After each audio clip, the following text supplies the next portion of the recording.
alive. Very good, very good. A friend in need is a friend indeed. Okay, students, and now please pay attention, students. Let me give you certain mathematical relations of current which are important for your 12 point of view also. In brief, I'll speak about it. Students, अगर किसी ने पूछा what is the net charge flowing through a given cross section of a conductor? Suppose if I say this is a cylindrical wire and this is the area of cross section, students. So what is the current flowing through the area of cross section we consider? It's plus or minus a charge n into e, students. The charge flowing through a given cross section of a conductor, students, is plus or minus n into e, where n stands for number of charges and e stands for electronic charge. Students, e is equal to 1.6 into 10 raised to minus 19 coulomb. For proton, it will be positive. For electron, it will be negative. 6.25 into 10 raised to 18 electrons, students, will have a total charge of 1 coulomb. This also I told you earlier in electrostatics. Okay. Next concept, students, do keep in mind.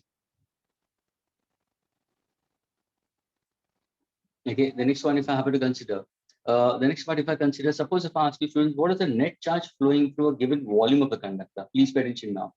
If I give you a conductor, students, is in form of a cylinder. A conductor is always in form of a cylinder, students.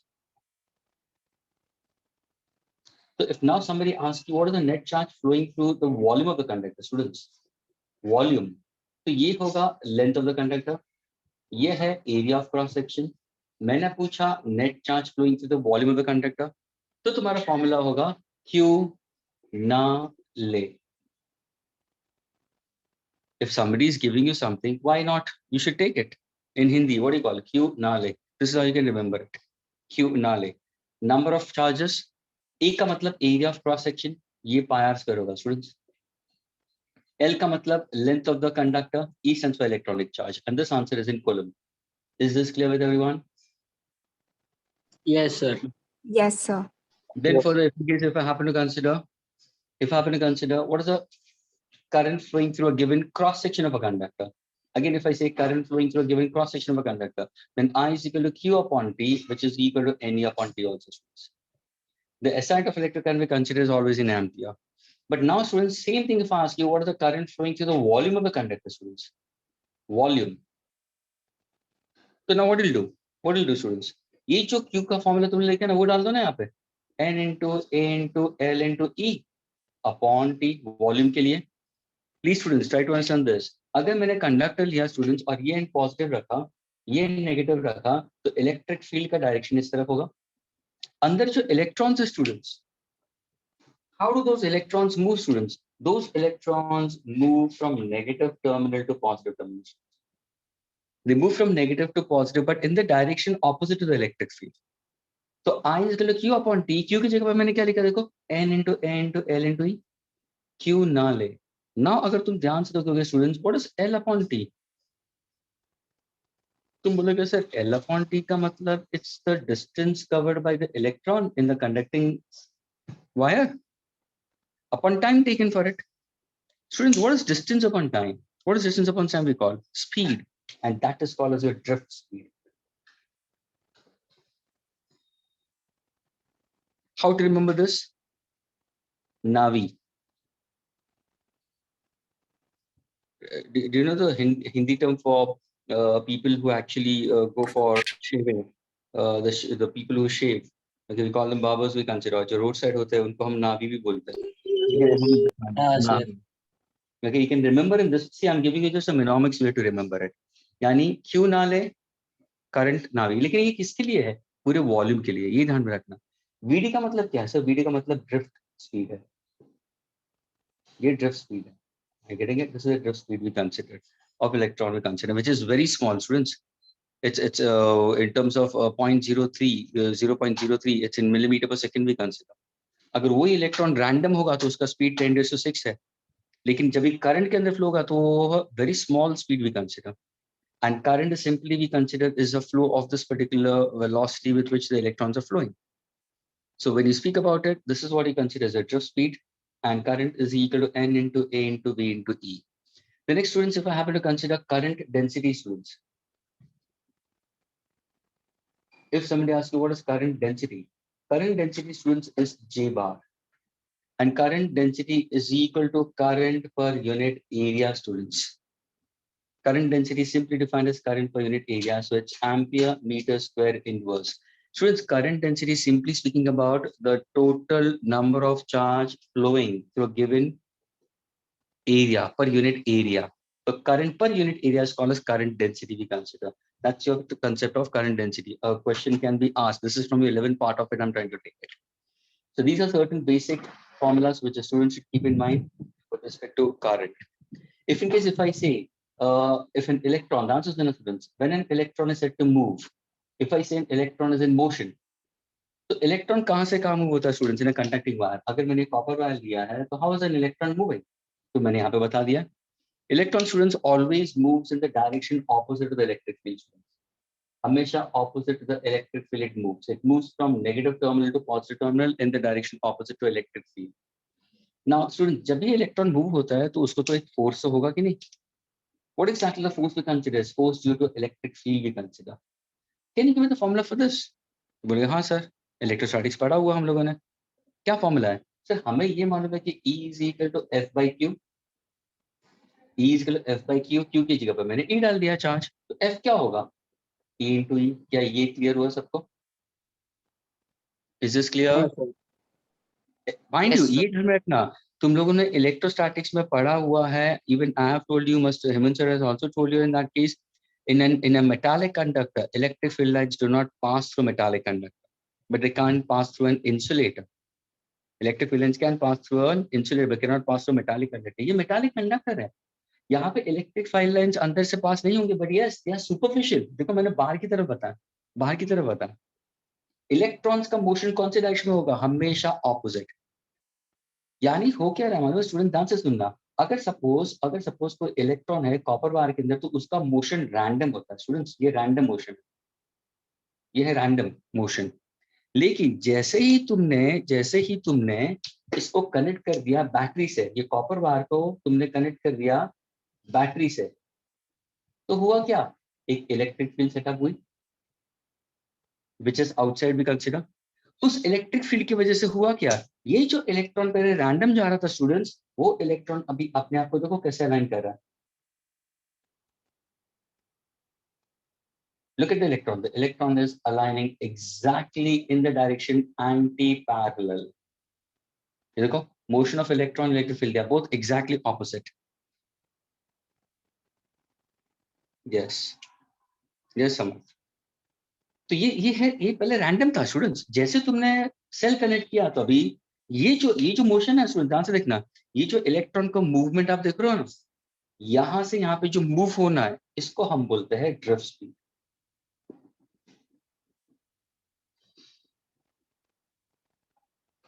अगर किसी ने पूछा drift speed का formula, तो देखो क्या answer आएगा. Drift speed का फॉर्मूला क्या होगा sir? Current upon n into a into e. Means can I से current density upon n into e, meter second inverse. Because what exactly I'm getting? Current per unit area. What is current per unit area, students? Current density. क्या ये clear हुआ students सबको? Yes, sir. Yes, sir. Now, अगर किसी ने पूछा students what is the acceleration possessed by the electron? देखो force is equal to E into it. अगर मैंने पूछा acceleration possessed by the electrons in an external electric field, तो force को कैसे लिखोगे? Mass into acceleration is E into capital E. So what is the formula for acceleration? क्या ये भी क्लियर हुआ? मीटर पर सेकंड स्क्वायर. ई का मतलब क्या है? चार्ज. किसका? मेरा, तुम्हारा या इलेक्ट्रॉन का? सर इलेक्ट्रॉन का. इलेक्ट्रॉन मूव हो रहा है ना. एम किसका है? Mass of electron. What is the ratio of charge to mass? Then Mr. Learning chemistry also, charge to mass 1.6 into 10 raised to minus 19 coulomb. What is mass of an electron? 9.1 into 10 raised to minus 31 kilogram. What's the ratio of charge to mass is called? It's called specific charge. And this specific charge of an electron students is 1.76 into 10 raised to 11 coulomb per kilogram. क्या ये clear हुआ सबको? हाँ sir. Students, please listen carefully. Once again, I'll speak about it. मैंने दिया है the net charge flowing through a given area of cross section of the wire plus or minus any. ये electronic charge है. 6.25 into 10 raised to 18 electrons will have a total charge of 1 coulomb. What is the net charge flowing through a given volume of the conductor? Q ना ले, in coulomb. ये coulomb है, ये unit है, please students. ये unit है. सी को मत डाल देना वहां पे फॉर्मूला में. एरिया ऑफ क्रॉस सेक्शन का मतलब pi R square. Cross section of the wire we consider students. So many students are entering inside. What is happening? Then further add, what is the current? Current is equal to Q by T. So N into A into V into E. VD stands for drift speed. Drift speed you can also write down as current density upon number of electrons into charge on an electron. Current density is current per unit area. Acceleration possessed by an electron is small e by m. What is e by m? Specific charge. Initially, how the electrons are random, but due to electric field, electrons will always go in the direction opposite. Agreed? Now, when I speak further ahead, if I say I is equal to, I is equal to Q by T, this is called a steady current. I is equal to dQ by dt, this is called instantaneous current, current instantaneous. At a particular instant we consider. Electric potential difference we consider is equal to work done to move a charge from one point to another. That's what a student should keep in mind. V is equal to W upon Q, students. Exactly, a potential difference is the work done to move a charge from one point to another we consider. That's a formula for potential difference we consider. Then when I speak about the conversion part of it, we take it. So what is the conversion part we can consider? 1 milliampere, 1 millivolt, 1 kilovolt, 1 kilo ohm, 1 mega ohm. Ohm is a unit of resistance, students. Take conversion down right now. 1 milliampere is 10 to minus 3 ampere. 1 millivolt is 10 to minus 3 volt. 1 kilovolt is 10 to 3 volts. 1 kilo ohm is 10 to 3 ohms. 1 mega ohm is 10 to 6 ohms. Students, are you getting all these things? Yes, sir. Yes, sir. Yes, sir. Diti, are you getting it, Diti? Diti, are you there? Okay. Okay, fine. Chirag is also getting it. ये सारे तुम्हारे conversion के लिए, यानी कभी भी problem solve करो ना स्टूडेंट, तो please try to get it into your SI unit और in case it will consider. Once when you know current, once when you know potential difference, then your simple concept comes with respect to your Ohm's law. तो Ohm's law के लिए क्या होगा sir? Ohm's law के लिए ध्यान से सुनना. Ohm's law के लिए तुम्हारा होगा V upon I is equal to R. यानी अगर तुमने ग्राफ लिया of V and I, so what exactly the graph will be? The graph will be a straight line graph passing through origin. तो V and I, तो slope क्या होगा? Slope is resistance students. लेकिन वही अगर मैंने I upon V लिख दिया स्टूडेंट्स, तो क्या होगा? Reciprocal of resistance. Can anyone tell me what is reciprocal of resistance is called, students? Conductance. Conductance. Very conductance. Is that clear? Its symbol is C or G. और इसका unit क्या है? Ohm inverse और सीमेन. ये ध्यान में रखना चाहिए. यानी अगर मैंने करंट को यहाँ पे लिया, वोल्टेज लिया, तो भी मेरा ग्राफ स्ट्रेट लाइन ही आएगा. लेकिन इसका स्लोप क्या होगा? Reciprocal of resistance. और रेसिप्रोकल ऑफ रेजिस्टेंस को हम बोलते हैं conductance. Agree students? Then students, if in case if I ask you, what are the factors? Everybody listen carefully. What are the factors on which external resistance of a cell depends? Students, factors on which external resistance. ध्यान से सुनना. External resistance का मतलब क्या? Anyone can tell me what is an external resistance, students?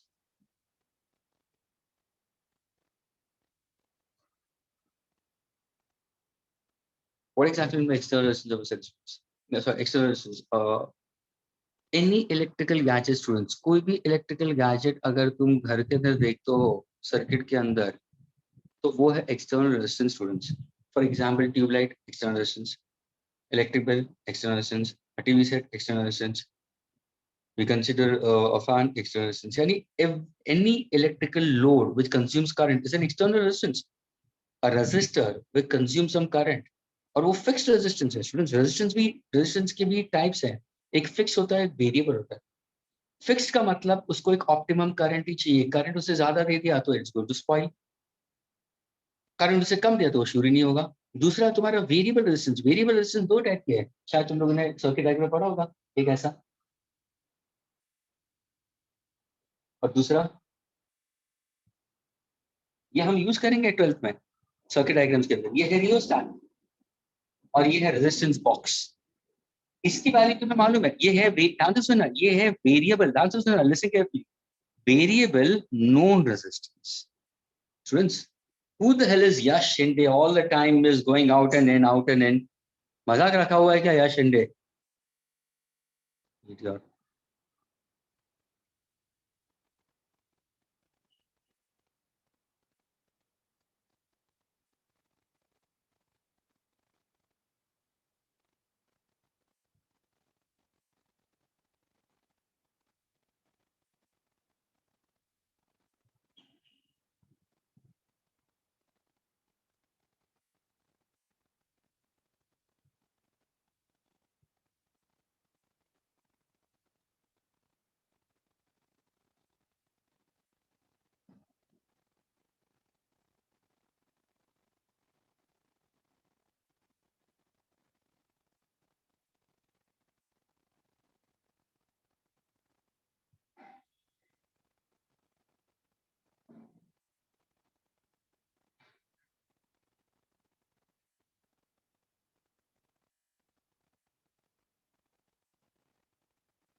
Friends, ये है rheostat. इसको हम बोलते हैं variable unknown resistance. Best example is regulator.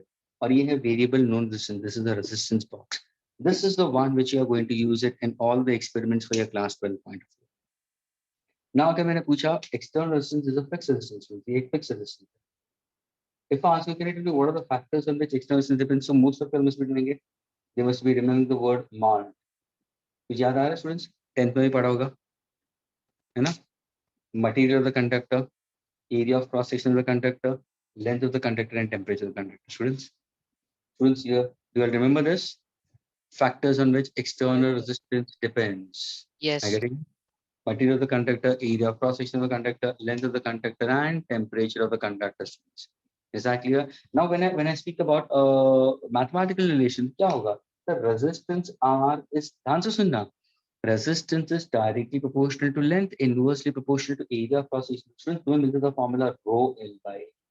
अगर तुम्हें कुछ याद आता हो तो ये जो रो है इसको हम क्या बोलते हैं? रेजिस्टिविटी या स्पेसिफिक रेजिस्टेंस और specific resistance students. What exactly is the unit of this? It's ohm meter. What are the factors it depends on to? It depends only on to material of the conductor and temperature. क्या ये clear हुआ students? यानी students कोई भी तुम्हारे घर के अंदर इलेक्ट्रॉनिक गैजेट तुम देखते हो तो उसको हम बोलेंगे फिक्स्ड रेजिस्टेंस. उसको एक फिक्स्ड करंट चाहिए. Current more than the permissible limit will spoil the device. तो ये तुम्हारे फिक्स्ड रेजिस्टेंस है. करंट कंज्यूम करते हैं वो. और उनका अगर किसी ने पूछा तो आर इज ग्रेन, वो किसके ऊपर डिपेंड है? It depends on the material and temperature. लेकिन ये तो क्या हुआ? ये वेरिएबल रेजिस्टेंस हो गए. इसकी वैल्यू हमें नहीं पता. फैन का रेगुलेटर भाई, पंखा अगर 1 पे रखोगे, 2 पे रखोगे, 4 पे रखोगे तो रेजिस्टेंस तुम चेंज कर रहे हो. 4 पे रखोगे तो रेजिस्टेंस कम होगा, करंट ज्यादा जाएगा, पंखा फास्ट घूमेगा. 1 पे रखोगे तो करंट कम है, रेजिस्टेंस ज्यादा है. लेकिन तुम्हें वैल्यू नहीं पता. यहाँ पे तुम्हें वैल्यू पता है और ये रेजिस्टेंस बॉक्स है. So now if somebody asks you, what are the factors on which external resistance depends? Remember the word malt. Malt का मतलब material of the conductor, area of cross section of the conductor, length and temperature students. What are the factors on which resistivity depends? Resistivity students, only material and temperature of the conductor. क्या ये part clear है? Yes, sir. Can I erase this part, students? Yes, sir. Yes, sir. So can you explain that last part again? Which part? Media? Malt and all that part. Okay. Why you didn't do it earlier in 10th standard, my dear? Yeah, so we have done this in 10th standard, just a revision, sir. Okay, got fine. connected, sir. Okay, that's enough. I'll tell you. Okay.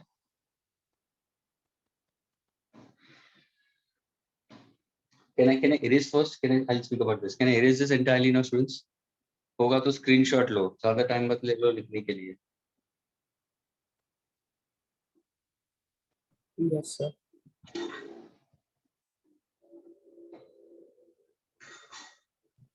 Sir, rheostat is unknown resistance, no? Unknown variable resistance. Unknown.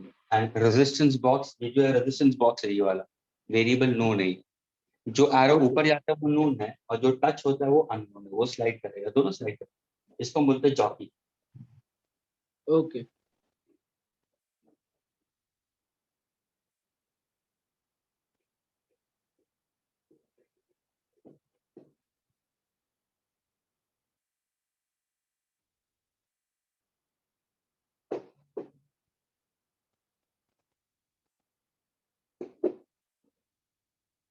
And students, if you happen to want to go for more of current in that case, just go ahead. So please, recorded lectures of even PP Bhatia is also there. You can go through those lectures also if you want. Fast forward के अंदर भी तुम देख सकते हो. I'm getting it so that you can get a clear idea. Those students who have the chance.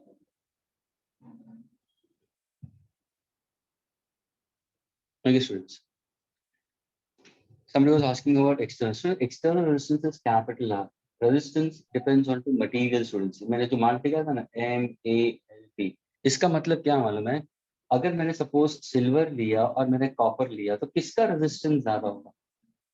तो मुझे से सिल्वर का रेजिस्टेंस कम है as compared to that of copper. यानी यहाँ पे इलेक्ट्रॉन्स को ऑपोजिशन कम मिल रहा है, यहाँ पे ऑपोजिशन ज्यादा मिल रहा है. How is current and resistance students? Inversely proportional. जिसने ज्यादा रेजिस्टेंस दिया उसने कम करंट भेजना शुरू कर दिया. और वो किसके ऊपर डिपेंड है? Sir it depends on the material. And indirectly I can also consider the atomic plane separation students. ये है मटेरियल के बारे में. Area of cross section resistance is inversely proportional to area of cross section. Thicker wire होगा ना तो उसमें resistance कम होगा, थिनर वायर में रेजिस्टेंस ज्यादा होगा. तभी जाके शायद तुम लोगों ने देखा होगा तुम्हारे घर के अंदर इलेक्ट्रिकल जो अप्लायंसेस है, electric iron, electric geyser, electric oven, electric heater, aggregate, वो सारे एक्सपीरियंस. तो वहाँ पे क्या है, मोटा वायर यूज होता है. Have you seen an electrician using a thin wire for these heavy electrical appliances, students? No, sir. No, you will not. अगर बाय मिस्टेक अगर इलेक्ट्रिशियन ने एक पतला वायर कनेक्ट कर दिया उस गीजर को, तो व्हाट हैपेंस? वो बर्न हो जाएगा. It'll get overheated. Short circuit भी हो सकता है. So it depends on area of cross section. It depends on the length. Resistance depends on the length also we consider. यानी जितना वायर लंबा उतना what happens, resistance will increase in that case. तो अगर ये सबको मैंने एक साथ में लिख लिया तो क्या होगा मेरा formula? R is equal to rho L by. That is what I was trying to say. Does it depends on the temperature also? हाँ. Please students, temperature एक बहुत बड़ा फैक्टर है. टेम्परेचर ध्यान से सुना स्टूडेंट्स, टेम्परेचर भी प्योर मेटालिक कंडक्टर के लिए अलग है. प्योर मेटालिक कंडक्टर यानी कौन सा कंडक्टर के बारे में हम बात कर रहे हैं? हम बात कर रहे हैं कॉपर, क्योंकि हम घर के अंदर कॉपर वायर यूज करते हैं, तांबे का वायर यूज करते हैं. Does it depends on to temperature also if I happen to go for semiconductors? Yes, we can go for semiconductors also. Example, silicon or germanium. How does temperature dependence on alloys? Example, Constantan. How does temperature dependence of with respect to your so-called superconductors? तो सब में variation है students. ध्यान से सुनना, temperature dependence और pure metallic conductor के अंदर इट्स पॉजिटिव कोएफिशिएंट. यानी यहाँ पे अगर मैं ग्राफ बनाऊं स्टूडेंट्स, रेजिस्टेंस वर्सेस टेम्परेचर, ये 0 डिग्री सेल्सियस है तो मेरा ग्राफ ऐसा होगा. कोई स्टूडेंट इस ग्राफ को देखेगा ना तो वो क्या बोलेगा, सर उसका मतलब आप ये बोलना चाहते हो कि अगर मैंने कॉपर वायर लिया और उस कॉपर वायर को मैंने आइस के अंदर डाल दिया, आइस वाटर के अंदर, उसका टेम्परेचर अगर मैं 0 पे लेके जाता हूँ तो भी उसके अंदर रेजिस्टेंस होगा? यस, होगा उसके अंदर रेजिस्टेंस.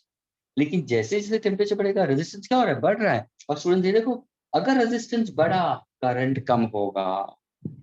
यानी प्योर मेटालिक कंडक्टर के लिए resistance at T degree Celsius is equal to resistance at 0 degree Celsius into bracket 1 plus alpha into difference in temperature. Have you learned such kind of an expression anywhere else?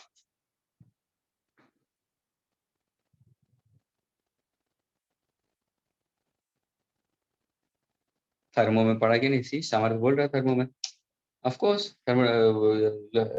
Thermal conductivity के लिए पढ़ा है। LP L01 plus alpha, वहां पे क्या था? Coefficient of linear expansion. ये क्या है? ये क्या? Alpha stands for what? It's positive coefficient. ध्यान से सुनना, positive coefficient of temperature dependence on resistance. वो थर्मल प्रॉपर्टीज के लिए, ये तुम्हारे इलेक्ट्रिकल प्रॉपर्टीज के ऊपर जा रहा है। समझ में आ रहा है? ये ऐसे दिस इज इज। अगर मैंने सेमीकंडक्टर लिया, सिलिकॉन और जर्मेनियम, तो उसमें क्या है? So simple, student who is wise and smart will say semiconductors हम यूज करते हैं 16 सेल्स में, और 16 सेल्स के अंदर आप देखोगे तो सन की हीट एनर्जी आएगी तो करंट पैदा होता है।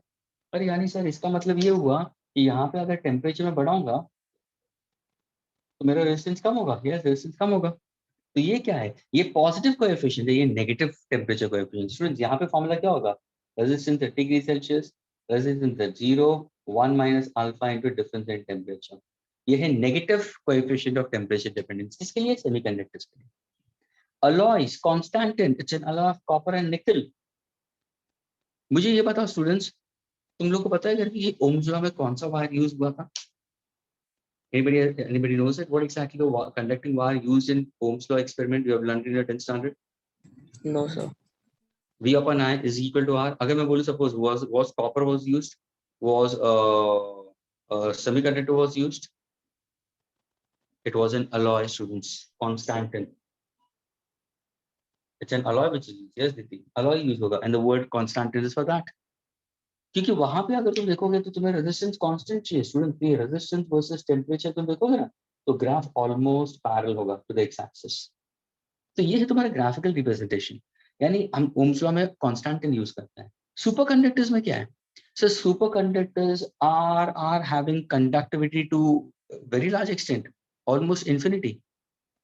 लेकिन वहां पे resistance is nearly equal to 0, current is nearly equal to infinite, but they are always made at 0 Kelvin. Example, mercury is made superconductor at 4.2 Kelvin, students. Can I say at a very low temperature? Students, Kelvin को degree Celsius में convert करो, so what will do? Will you add 273 या subtract 273? Subtract 273. Of course, subtract 273. So that's mercury. Can be made superconductor from 4.2 Kelvin. यानी at such a low temperature you can make it. ये तुम्हारा हुआ temperature के ऊपर। क्या ये clear हुआ एक्सटर्नल रेजिस्टेंस के बारे में students? Clear? Yes, sir. Yes, sir. Okay, now if I happen to speak about internal resistance, ध्यान से सुना students, internal resistance. Internal resistance क्या है स्टूडेंट्स? अगर कोई भी मैंने सेल लिया, एवरीबॉडी लिसनिंग, अगर कोई भी मैंने सेल लिया, सपोज अगर मैंने नोबिनो सेल लिया, एवरेडी का सेल लिया, कोई भी एक सेल लिया, मार्केट में से एक सेल लेके आ गया, ओके, और उसके ऊपर लिखा है 1.5 वोल्ट। तो स्टूडेंट्स ये 1.5 वोल्ट है क्या? मैं तुम्हें 3 ऑप्शन दे रहा हूँ। Is this 1.5 volt is EMF, जो हम बोलते हैं electromotive force? Is this 1.5 volt is called terminal voltage, जिसको हम बोलते हैं कैपिटल V, और is this 1.5 volt is called as drop voltage, that is small v? Anyone who can tell me what will be the answer? अगर suppose तुम्हारा remote control है TV का, वो खड़ा हो गया, सेल डाउन हो गया, तुम गए नीचे से सेल लेके आए और उसके ऊपर लिखा था 1.5 वोल्ट। उसी टाइम पे तुम्हारे पापा ने तुम्हें पूछ लिया, बेटा कि ये 1.5 वोल्ट लिखा हुआ है क्या? And he slightly good in physics, उसे तो ऑप्शन दे दिए थी, तो क्या बोलोगे? Few of them have thrown the answer. Drop voltage होगा। ड्रॉप वोल्टेज होगा, कोई बोलता है V। Students, the answer for this is E, capital E. Capital E is 1.5 volt. Students, जब भी अभी देखो मैंने सिर्फ सेल लाया स्टूडेंट्स, इस सेल को अभी तक मैंने रिमोट में डाला नहीं या उसको बल्ब भी कनेक्ट नहीं किया है, यानी is it a close circuit या open circuit? Titi, you are not aware about EMF? Open circuit. Titi, you are not aware about EMF? You have learned it in class 10th. Electromotive force of a cell. No, sir, I was answering the question. Okay, fine. Okay, fine. I thought so. You made a question mark. Good. No. Good. Okay, fine. So you know Diti, and you don't answer at times. Okay, fine. So you have a correct answer, students. ये देखो, ये जो potential difference है across it students is called as an EMF. और ये कौन सा मालूम है, अगर मैं इसको कनेक्ट नहीं करता ना स्टूडेंट्स, इसको बोलते हैं ओपन सर्किट। ओपन सर्किट का मतलब करंट फ्लो नहीं हो रहा है। तो स्टूडेंट्स कोई भी सेल तुम अगर मार्केट से लेके आते हो, ध्यान से सुना स्टूडेंट्स, और उसको तुम यूज नहीं करते हो, सील पैक है, प्लास्टिक की इसमें रखा हुआ है, ड्रॉर के अंदर पड़ा हुआ है 5 days 10 days पर, तो उसके ऊपर जो पोटेंशियल है वो ईएमएफ है। यानी सेल रेडी है, सेल के अंदर एनर्जी स्टोर्ड है, सेल के अंदर एनर्जी स्टोर्ड है, and the cell wants to give that energy, but there is nobody to receive that energy, nobody is there to receive that energy, because तुमने gadget में connect नहीं किया है। तो अगर कभी भी ओपन सर्किट होगा और उसके ऊपर अगर 1.5 वोल्ट दिखाई दे रहा है, तो वो क्या है, वो है EMF. EMF means potential difference for the complete circuit. Now what am I trying to do, now suppose अगर मैंने कोई बल्ब लिया और इस बल्ब को मैंने कनेक्ट किया और इसके अक्रॉस मैंने वोल्ट मीटर कनेक्ट किया स्टूडेंट्स, तो मुझे ये बता स्टूडेंट्स, ये वोल्ट मीटर मुझे क्या रीडिंग दिखाएगा? Will this voltmeter will show me a value equal to 1.5 या more than 1.5 या less than 1.5? Samar says equal to 1.5. Durgesh says less than 1.5. Less What's the than correct answer? 1.5. Of course, your answer will be less than 1.5. वो क्या होगा? वो होगा terminal voltage. Students हमेशा ही ध्यान में रखना, अगर जब भी तुमने कोई सेल को लोड के अक्रॉस कनेक्ट कर दिया, कोई भी गैजेट के अंदर डाल दिया, और फिर तुमने अगर वोल्ट मीटर बिठाया ऊपर, तो वो तुम्हें 1.5 नहीं दिखाएगा। My dear students, volt meter itself is also a resistance. अगर किसी ने पूछा what is a volt meter, student what is a volt meter? Student volt metre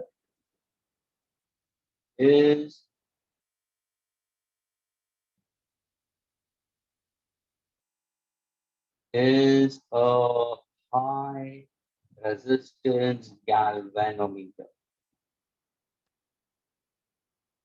It measures potential difference. अगर किसी ने पूछा what is an ammeter?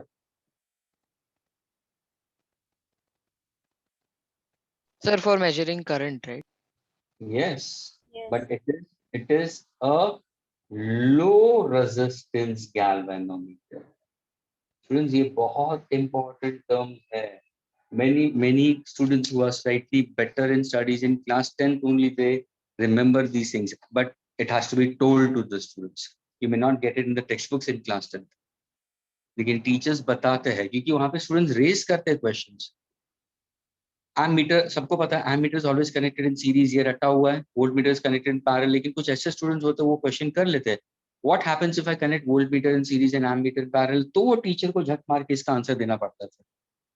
लेकिन तुम लोग क्वेश्चन पूछते नहीं हो तो टीचर आंसर देता नहीं है। आगे बढ़ो, this is how the syllabus goes. तो ये ध्यान रखना students, volt meter is a high resistance galvanometer. So students सबसे पहले जो इंस्ट्रूमेंट इन्वेंट हुआ था वो गैल्वेनोमीटर है। It worked on to magnetic effect of electric current. इसका तुम एक्सप्लेनेशन बहुत अच्छी तरह से MEEC में करोगे, magnetic effect of electric current. तो सबसे पहला इंस्ट्रूमेंट इन्वेंट हुआ था गैल्वेनोमीटर। गैल्वेनोमीटर से तो मेरा 2 इंस्ट्रूमेंट इन्वेंट हुए, एक है वोल्ट मीटर और एक है एमीटर। ये हाई रेजिस्टेंस गैल्वेनोमीटर, ये है लो रेजिस्टेंस गैल्वेनोमीटर। तो हमें टर्मिनल वोल्टेज 1.2 आएगा। ये किसके लिए स्टूडेंट्स, ये वोल्टेज किसके लिए है? सर ये वोल्टेज मुझे चाहिए, ध्यान से सुनना, ये वोल्टेज किसके लिए चाहिए? सर ये जो जैसे आपने बल्ब कनेक्ट किया, तो सर ये कॉपर वायर के अंदर जो इलेक्ट्रॉन्स है, कॉपर वायर के इलेक्ट्रॉन्स है, वो जा रहे हैं फ्रॉम नेगेटिव टू पॉजिटिव। तो सर ये इलेक्ट्रॉन जब ये वायर के अंदर जा रहे हैं फ्रॉम नेगेटिव पॉजिटिव, उनको कुछ एनर्जी चाहिए, क्योंकि वो वायर के अंदर पास हो रहा है। एटम्स उनको अपोज कर रहे हैं, वो अपनी एनर्जी लूज कर रहे हैं, लेकिन उनको कुछ एनर्जी चाहिए and they can move due to the difference in potential. तो वो potential difference is how much? Is terminal voltage. तो ये जो V है, ये terminal voltage for the electrons. If I speak about 1.5 volt, 1.5 volt is the EMF, electromotive force of the cell. What is the conventional current direction? So conventional current direction is always from positive to negative, in the direction opposite. अभी मुझे ये बताओ, EMF अगर 1.5 volt है, terminal voltage किसके लिए चाहिए? Electrons को मूव करने के लिए चाहिए। तो इनका जो डिफरेंस का आंसर होगा वो क्या होगा? 0.3 वोल्ट। ये किसके लिए चला गया? Drop voltage. तो भाई ये ड्रॉप वोल्टेज है क्या, ये ड्रॉप वोल्टेज हो क्या, तो तुरंत स्टूडेंट बोलेगा सर जब ये इलेक्ट्रॉन्स को एनर्जी लूज हो रही है तो अंदर से एनर्जी सप्लाई हो रही है, लेकिन अंदर भी तो आयॉन्स मूव हो रहा है, क्योंकि ये एंड नेगेटिव है और इसको नेगेटिव मेंटेन करना है स्टूडेंट्स, ये एंड को हमेशा नेगेटिव पोटेंशियली मेंटेन करना है, ये एंड को हमेशा पॉजिटिव पोटेंशियल ही मेंटेन करना है।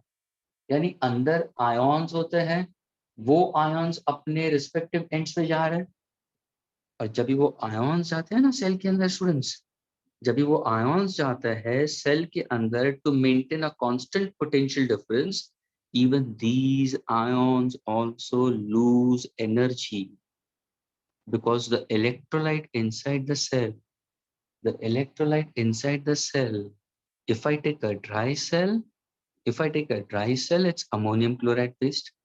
If I take a wet cell, it can be dilute sulfuric acid. They will try to oppose the motion. Such an opposition is called internal resistance.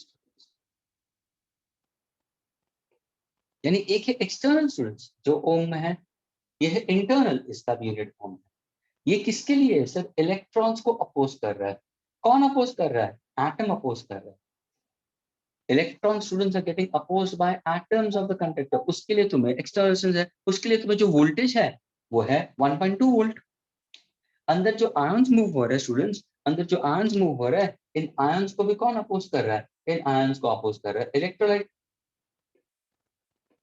ये जो opposition है इसको हम क्या बोलेंगे, इंटरनल रेजिस्टेंस। इंटरनल रेजिस्टेंस को यानी ions को मूव करने के लिए यहाँ पे तुम्हें एक पोटेंशियल डिफरेंस चाहिए, उसको मैंने क्या नाम दे दिया, terminal voltage, sorry drop voltage.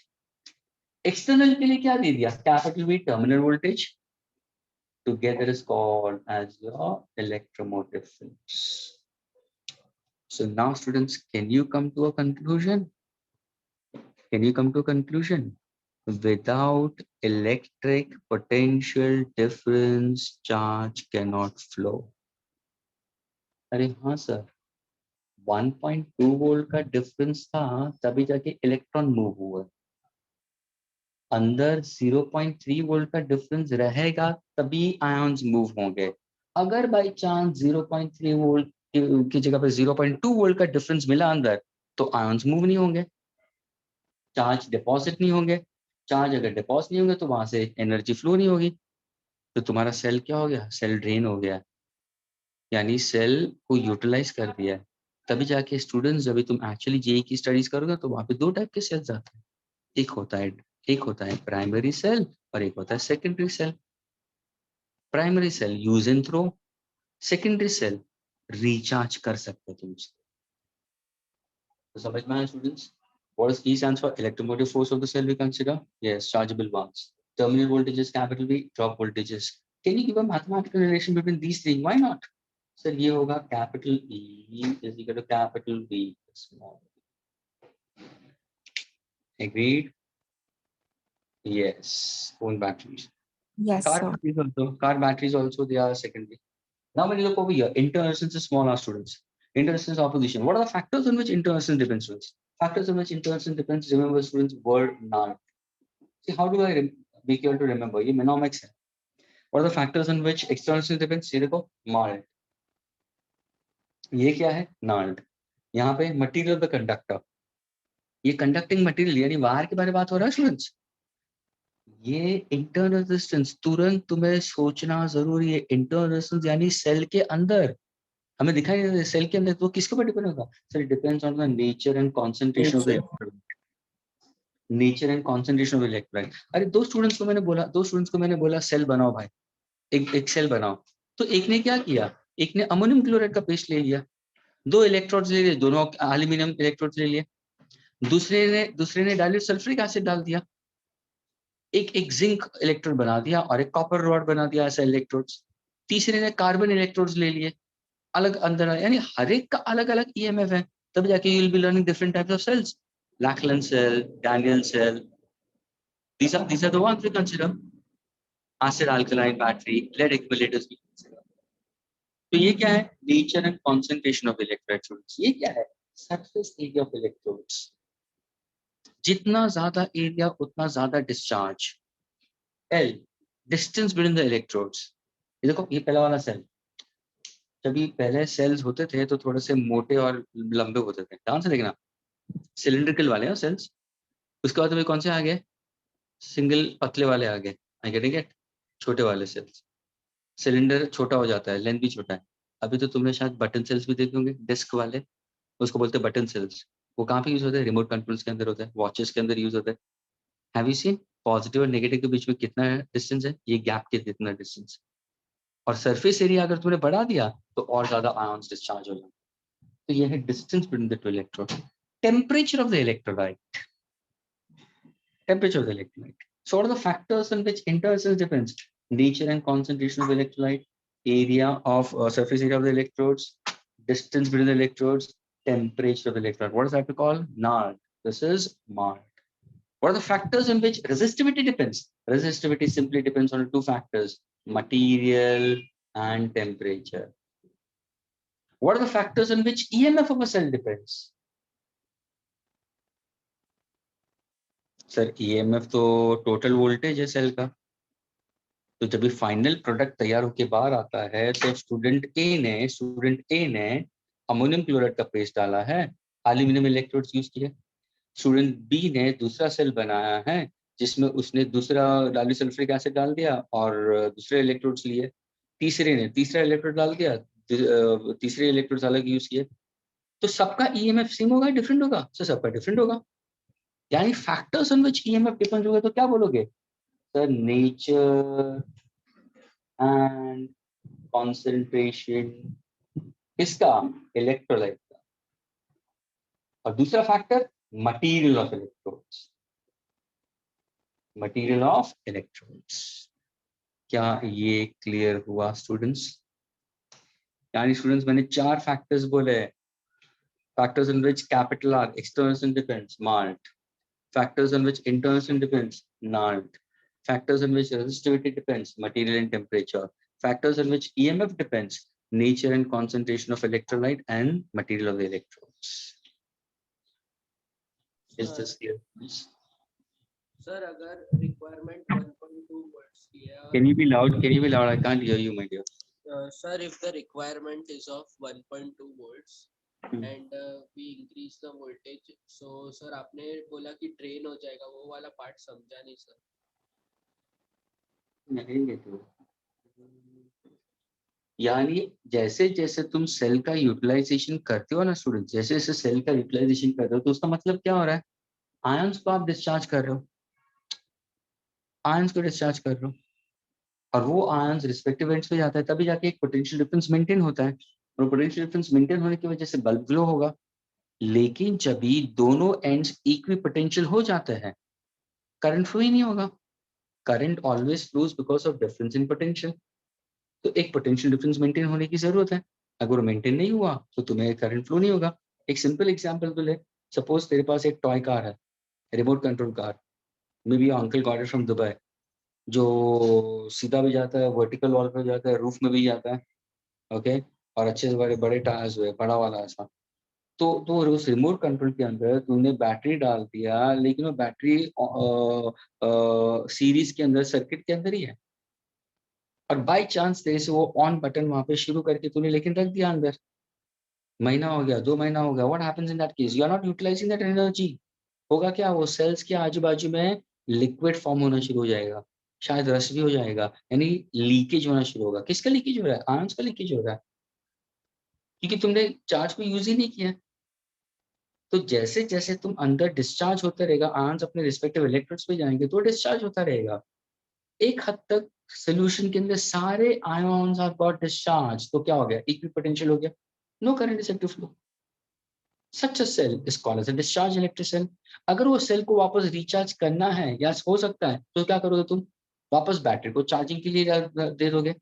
Simple example, lockdown के अंदर शायद तुम्हारे बिल्डिंग के अंदर कितनी गाड़ियां होगी जो बंद पड़ी होगी, 20 दिन 25 दिन किसी ने चलाया नहीं, आ गया तुम्हारा बैटरी वाला, एक आया होगा, जंप स्टार्ट दिया होगा, उसकी खुद की बैटरी होगी, उसने बैटरी को थोड़ा सा हायर लेवल पर रखा होगा, कार की बैटरी नीचे रखी और दो कॉर्ड को कनेक्ट कर दिया, anode to anode, cathode to cathode, और सामने वाले को बोला भाई मार्क सेल्फ, इग्निशन दे और शुरू कर, गाड़ी शुरू हो गई। यानी हुआ क्या, वो डेड हो गया था। क्यों डेड हो गया? क्योंकि now the charge is consistently utilised, no more, so what happens, the ions inside has got कम हो गए, तो उसको वापस रिचार्ज करना जरूरी है, वापस उसके अंदर सल्फ्यूरिक एसिड डालना जरूरी है, उसकी स्पेसिफिक ग्रेविटी को मेंटेन करना जरूरी है, which is around 12.5, and then you can make it to reuse. क्या ये क्लियर हुआ अभी? Yes, Is it sir. clear? Somebody raised question, is it clear? Is it clear about 1.2 volt wala?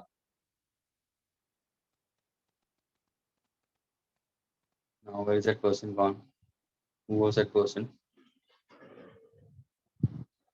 Yes, sir. Clear. Yeah, fine. So Kunal, ये जो EMF है ना, ये complete circuit के लिए, when you're not utilizing it. Are you getting it? When you connect it to an external circuit, we consider, so that is 1.2 volt we consider. Difference we consider as a drop voltage, which is 0.3 volt. Is that clear? And that's a potential difference for internal resistance we consider. So E is equal to capital V plus small v, students we consider. तो ये यहाँ पे ध्यान में रखना students, current always flows because of difference in potential, current never flows because of potential. एक simple example consider, trains के ऊपर जो हाई टेंशन वायर्स देखे तुम लोगों ने, दो पैरेलल वायर्स, हाँ सर। है ना, दो हाई टेंशन वायर्स है। शायद तुमने कोई वीडियोस भी देखा होगा, कोई उल्लू का पट्टा रूफटॉप पे चला गया और फिर बाई चांस जैसा हाथ टच कर देता, पूरा बर्न हो गया। क्यों? रीजन क्या है? Because when he touches he himself is connected to the train and the train is grounded. एक सर्किट कंप्लीट हो गया था। अगर बाई चांस सपोज तुम बाई चांस एक वायर को छूते हो and you are hanging on to one of the wire students, दूसरे वायर को तुम टच ही नहीं करो, ना ही ग्राउंड को टच करो, कुछ नहीं होगा तुम्हें, कुछ भी नहीं होगा। I repeat, there are two parallel wires going above the train, high tension wires we consider, उसमें से हाई टेंशन और लो पोटेंशियल होगा। तो हाई टेंशन वायर्स को अगर सपोज तुमने हाथ से पकड़ लिया करके और तुम सस्पेंडेड इन एयर हो, एयर में you are not in contact with any metal part, not even to the ground, not even you are holding the other wire, तो क्या हो, you are connected to a potential. That's why birds, see Kunal said, that's why birds don't get a shock. ये question raise करते हैं students, क्या मैं देख रहा हूँ करके वो हाई टेंशन वायर पे कौवा बैठा है, मैं जब ट्रेन का स्टेशन पे खड़ा था, लेकिन वो मरता क्यों नहीं है? क्योंकि वो he is connected, the bird is connected only to a potential. अगर बाय चांस उसका विंग या कुछ other part of the body touches the wire, then it's becomes. तो ये कॉमन बेसिक कंसेप्ट है। Can I move further? Can I erase the students? Yes, sir. I Yes, want sir. to ask that in EMF, sir, the second point, what have you written? Nature and concentration. हाँ, EMF nature. factors in which EMF depends, nature and concentration of the electrolyte, जो अंदर हम electrolyte use करते हैं, and secondly जो electrodes use करते हैं, material of the electrodes. Okay, sir. Can I erase the students?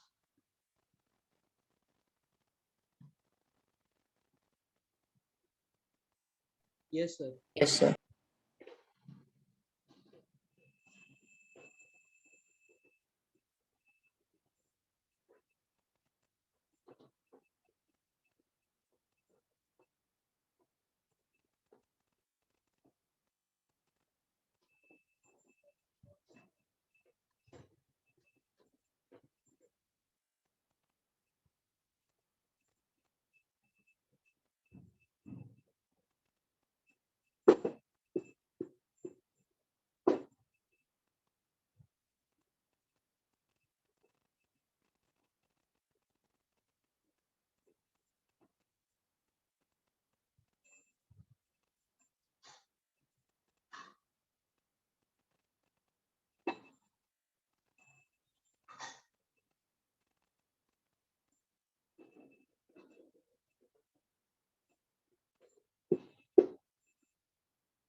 Okay, friends. Now after this, the next concept we have, it is for simple resistance we consider in series and in parallel students. तुम्हारा एक formula है series का, which all of you are knowing at R1, R2, and R3. Effective resistance in series will be equal to R1 plus R2 plus R3. ये ध्यान में रखना कि यहाँ पे करंट कांस्टेंट है, पोटेंशियल डिफरेंस इज डिफरेंट. इसका V1, इसका V2, इसका V2. Agreed? पैरेलल के अंदर all of you all know again. This is how three resistors are connected. One below each other. R1, R2, R3. So यहाँ पे potential difference constant है. Potential difference constant. लेकिन यहाँ पे current is different. अगर current यहाँ पे आता है तो it will be I1 इसके लिए I2 हो सकता है, इसके लिए I3 हो सकता है. So current is different. And everybody knows this formula. What's the formula for reciprocal of resistance in parallel, students? So it's 1 upon R1 plus 1 upon R2 plus 1 upon R3. Agreed, students? Yes, This sir. is clear series of parallel. Yes, sir. इससे पहले मैंने जो formula दिया था, ध्यान से सुनना students. E is equal to capital V plus small v. ये क्या है? EMF. यानी तुम्हें स्टूडेंट्स ये जो EMF में वर्ड बोल रहा हूँ, इलेक्ट्रोमोटिव फोर्स, ये टेक्सचुअल वर्ड है. लेकिन जब भी तुम प्रॉब्लम सॉल्व करो तो तुम्हारे दिमाग में क्या होना चाहिए? E का मतलब मालूम है? Potential difference for the complete circuit. ये जो मेरा एग्जांपल है ना 1.5, 1.2 एंड 0.3, वो दिमाग में रखना हमेशा जब भी प्रॉब्लम सॉल्व करने के टाइम पे. ओपन सर्किट हुआ और वोल्टेज दिया, वो दोनों के लिए यूज होता है, बाहर इलेक्ट्रॉन्स के लिए और आयंस के लिए. हमेशा ये ध्यान में रखना. हाँ, अगर सपोज उन्होंने क्लियरली बोला प्रॉब्लम के अंदर नेग्लिजिबल इंटरनल रेजिस्टेंस, तो अगर उन्होंने बोल दिया नेग्लिजिबल इंटरनल रेजिस्टेंस यानी इंटरनल रेजिस्टेंस को जीरो ले लोगे तो ड्रॉप वोल्टेज जीरो हो गया. ऐसे कभी होता नहीं है स्टूडेंट्स. प्रैक्टिकली नॉट पॉसिबल, लेकिन थियोरेटिकली इज पॉसिबल. प्रॉब्लम्स के टाइम पे दे देते वो. तो ये ध्यान रखना. E का मतलब potential difference for the complete circuit. V का मतलब potential difference only for external resistance. Small v का मतलब potential difference for internal resistance. इसको बोलते हैं ड्रॉप वोल्टेज, इसको बोलते हैं टर्मिनल वोल्टेज, इसको बोलते हैं इलेक्ट्रोमोटिव फोर्स. अभी सपोज मैं using formula for Ohm's law के हिसाब से लिखूं तो E ये क्या है? I into capital R. ये एक्सटर्नल रेजिस्टेंस है स्टूडेंट्स. एक्सटर्नल रेजिस्टेंस कितने टाइप के? देखो ये एक्सटर्नल रेजिस्टेंस के बारे में बता रहा हूं. ये जो एक्सटर्नल रेजिस्टेंस है कैपिटल R है, ये कितने टाइप के हैं? दो टाइप के हैं, सीरीज में और पैरेलल में. प्लस ड्रॉप वोल्टेज क्या है? Current is same. Internal resistance आ जाएगा. Can you give me the formula for current flowing to the complete circuit?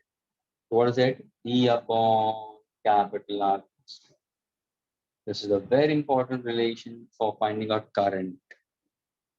यानी स्टूडेंट्स कुछ प्रॉब्लम्स 12th के अंदर भी है जहां पे थोड़े से सिंपल सर्किट डायग्राम्स दिए होते हैं. तो वहां पे अगर किसी ने पूछा find out the current flowing through a circuit, तो तुम्हारा फॉर्मूला क्या होगा? I is equal to E upon capital R plus small r. What does capital R stands for? Only external resistance. External resistance कितने type के हैं? दो type के हैं, सीरीज और parallel. Internal resistance is a within the cell we consider.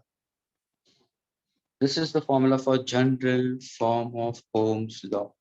General form of Ohm's law. I is equal to E upon capital R plus small r.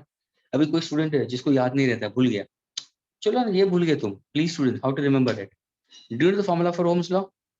Do you know the formula for Ohm's law? 10वीं से पढ़ते हैं तो कुछ student कैसे याद रखते हैं? We are Indians. तो आई क्या होगा? वी बाय आर, है ना? आई को कैसे वी बाय आर. अभी ध्यान से देखना स्टूडेंट साहब, ये वी कौन सा है? ऐसे नीचे आपने कैपिटल लिखा तो ये तो कैपिटल वी होगा. ये टर्मिनल वोल्टेज है, एक्सटर्नल चाहिए. तो अगर सपोज मैंने इसके साथ में अगर मैंने इंटरनल ऐड कर दिया तो इसके साथ में तुम्हारा ड्रॉप होगा कि नहीं? नाउ कह लीजिए अरे हाँ sir capital V plus small V तो ई आएगा. आ गया तुम्हारा फॉर्मूला. हाँ sir. There are reason means how to make things more easier for the students. Is that clear? तो ये तुम्हारा ओम्स लॉ का फॉर्मूला है. वी आर इंडियंस, तो आई क्या होगा? वी बाय आर हो गया. देखो वी बाय आर है. लेकिन अगर एक्सटर्नल रेजिस्टेंस के साथ में मैंने इंटरनल रेजिस्टेंस ऐड किया तो करस्पॉन्डिंगली इसमें अगर करंट को फ्लो करना है तो मुझे ड्रॉप वोल्टेज चाहिए, वो स्मॉल में है. और स्टूडेंट्स वी को बहुत डिस्टिंक्टली लिखना. टर्मिनल वोल्टेज और ड्रॉप वोल्टेज को एक ही वी मत लिख लेना. ये है थोड़ा सा कैपिटल वी, ये स्मॉल वी, थोड़ा सा इसको टेल दे दो.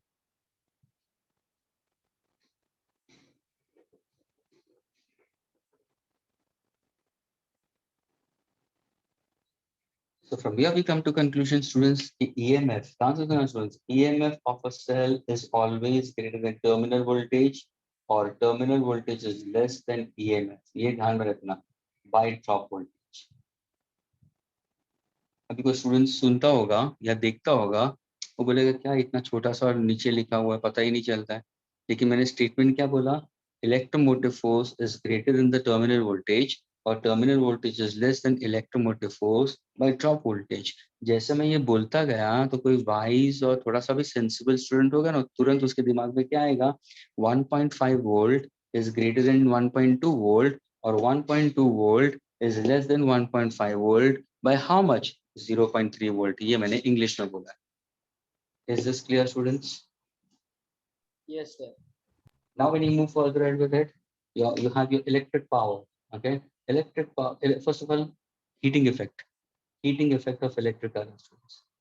Okay, the heat generated in the coil. The heat generated in the coil depends on the what? So the heat generated depends on the coil. तुम्हारा जो Joule's law है, okay, I square RT Joule. You all remember this formula, students? Okay, Yes, you sir. can remember. You can, अगर ये formula को याद करना है तो कैसे याद करो? आरती को याद करना, the name of Google Aarti, I swear Aarti. क्या बोलना तुम्हें? I swear Aarti. Okay, so I swear Aarti. Okay, क्यों मैंने याद करने के लिए बोला ये फॉर्मूला, बिकॉज ये तुम आगे भी यूज करोगे। इसी के अंदर से हमें दो और फॉर्मूलाज मिलते हैं। कौन से? सर एक होगा V is equal to I R और एक होगा I is equal to V by R. अभी देखो, अगर मैंने यहाँ पे आर को V बाय आई डाल दिया तो क्या फॉर्मूला आया, VIT3। और अगर मैंने I को V बाय आर डाल दिया तो क्या फॉर्मूला आया, V²T बाय आर। क्या ये क्लियर हुआ students? Is this clear with everybody? Yes, sir. यानी ये तुम्हारा फॉर्मूला है heating effect of electric current. Students ये क्या है मालूम है स्टूडेंट्स, ये किसके लिए है? सर ये जो हम वायर्स यूज करते हैं हीटिंग अप्लायंसेस के लिए, जैसे कि इलेक्ट्रिक गीजर है, इलेक्ट्रिक ओवन है, इलेक्ट्रिक टोस्टर है, उनमें हम दूसरा मेटालिक वायर यूज करते हैं जिनका लेंथ ज्यादा होता है स्टूडेंट्स, जिनका एरिया ऑफ क्रॉस सेक्शन कम होता है और वो हीट प्रोड्यूस करता है ना, और वो हीट एनर्जी हमें यूटिलाइजेशन होती है। अ सिंपल एग्जांपल, शायद तुम्हारे घर के अंदर एक ब्रेड टोस्टर होगा, ब्रेड को जो टोस्ट करते हैं, कभी उसको ब्रेड टोस्टर को अगर ऑन करोगे तो उसका तू देखा अंदर के coil, they are so red hot.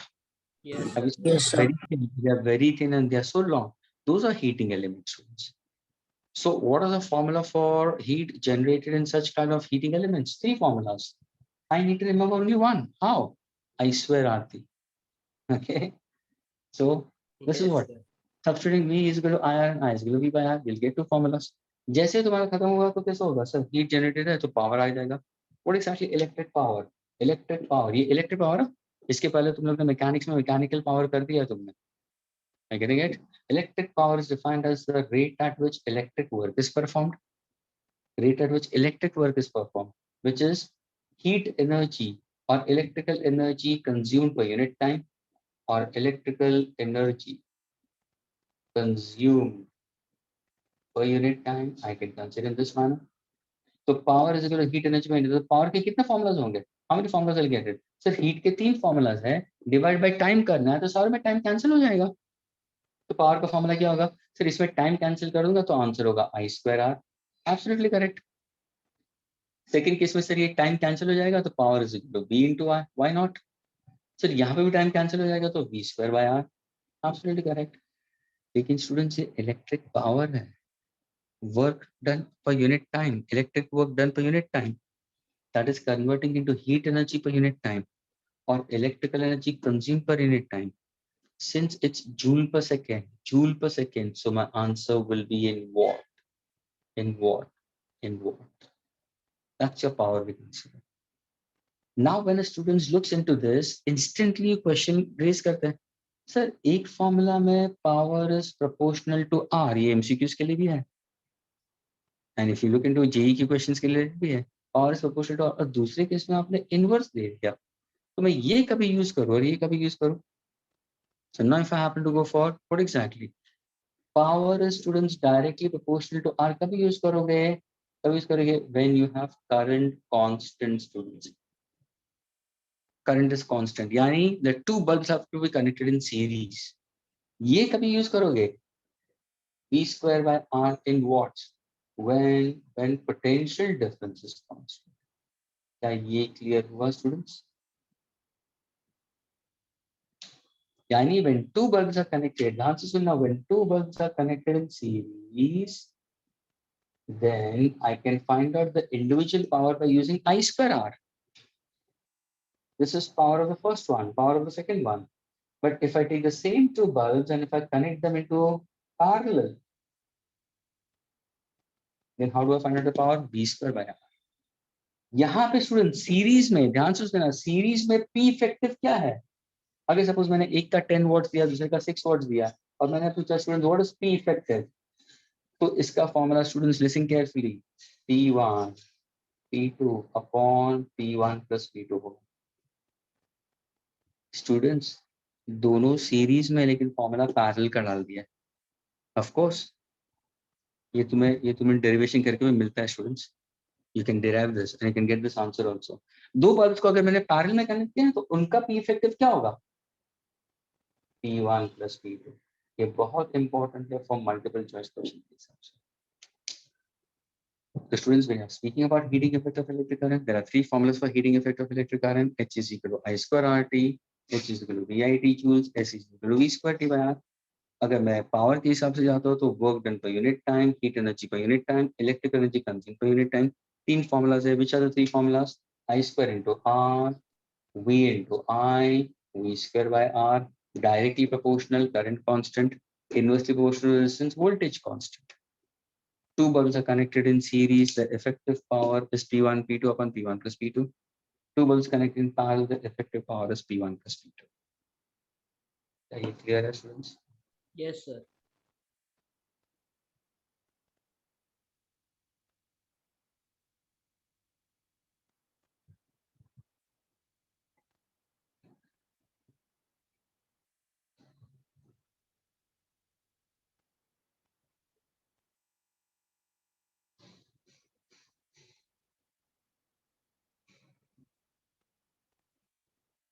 Okay, students. Now, when somebody asks the students, how do you measure electrical energy? Electrical energy, अगर measure करना तो कहने से power into time होगा. What is it? Power into time. That means ये simple concept है students. Suppose अगर suppose ध्यान से सुनना, मैंने तुम्हें एक ट्यूबलाइट दिया, लिसन केयरफुली, तुमने ट्यूबलाइट लिया एलईडी की, उसके ऊपर लिखा है 30 वॉट्स, ओके, पावर दिया 30 वॉट्स। ये tube light you have used it for the time of 10 hours, ध्यान से सुनना, 10 घंटे तक यूज किया, पर day you are using 10 hours, okay, and number of days you have used it for the month of 30। मुझे ये बताओ students, what is the electrical energy consumed by one tube light? तो क्या आंसर होगा?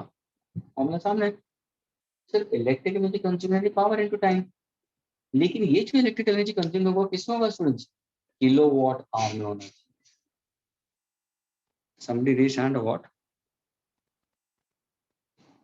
ये किसमें होना चाहिए? किलोवाट आवर में होना चाहिए स्टूडेंट्स। ये है commercial unit to measure electrical energy students. तुम्हारे घर पे जो इलेक्ट्रिसिटी बिल आता है ना, बिल, इलेक्ट्रिक बिल, उसको ध्यान से ऑब्जर्व करना भी नेक्स्ट टाइम। जब ये बिल आता है स्टूडेंट्स, तो उसको ऐसे ही पापा के ड्रॉर में नहीं रखते थे। The owner of the family has to pay money for that. At times you are wasting electrical energy and he has to pay for it to utilize electricity in a proper manner. उसको observe करो, वहां पे तुम्हें kilowatt hour लिखा होगा and they write down 1 kilowatt hour is equal to 1 unit. अभी कौन सा कंपनी का है ये इंपॉर्टेंट है, गेट? Yes, sir. रिलायंस या अडानी है, उसके ऊपर है, कोई चार्ज करता रहेगा, चार्ज यू रुपीज, कोई रुपीज 10 पर यूनिट चार्ज करता है, कोई रुपीज 12 पर यूनिट चार्ज करता है, इट डिपेंड्स। अभी फॉर एग्जांपल मैंने पूछा what is the power, what is actually the total electrical energy consume, तो फॉर्मूला क्या है? Power into time. पावर कितना दिया? ध्यान से सुनना students, power is 30 watts, but do I want in watts? I want in kilowatts, sir, I want in kilowatts, so divide by 1000, agreed? Into time, power into time, how much time you have used this bulb for, sorry, tube light for? 10 hours, but over here we have used it for number of days. How many days? So 30 days. So can you tell me what is the energy consumed? 9 kilowatt hour. कितना? 9 kilowatt hour or 9 units.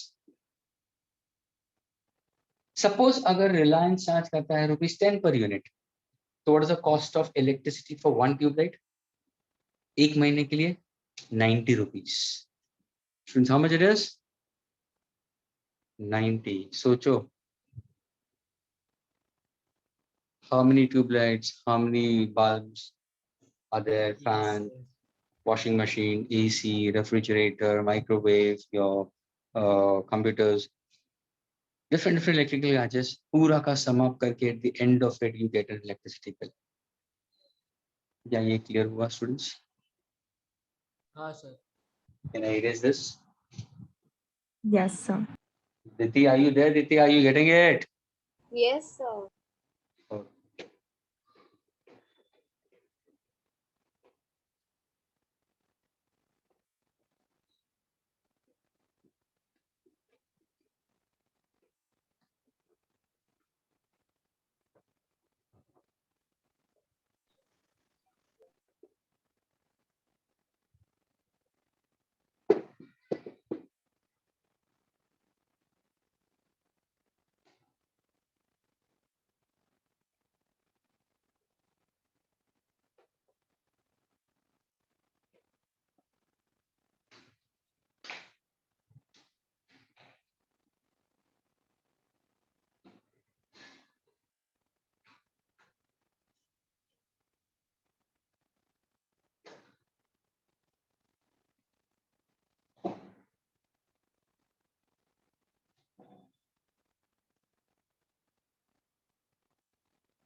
Okay, students. Now do keep in mind, these are certain formulas I'm giving it to you. This will help you out to get your EMF and internals. So please pay attention for this. Suppose if I give you a resistance, okay?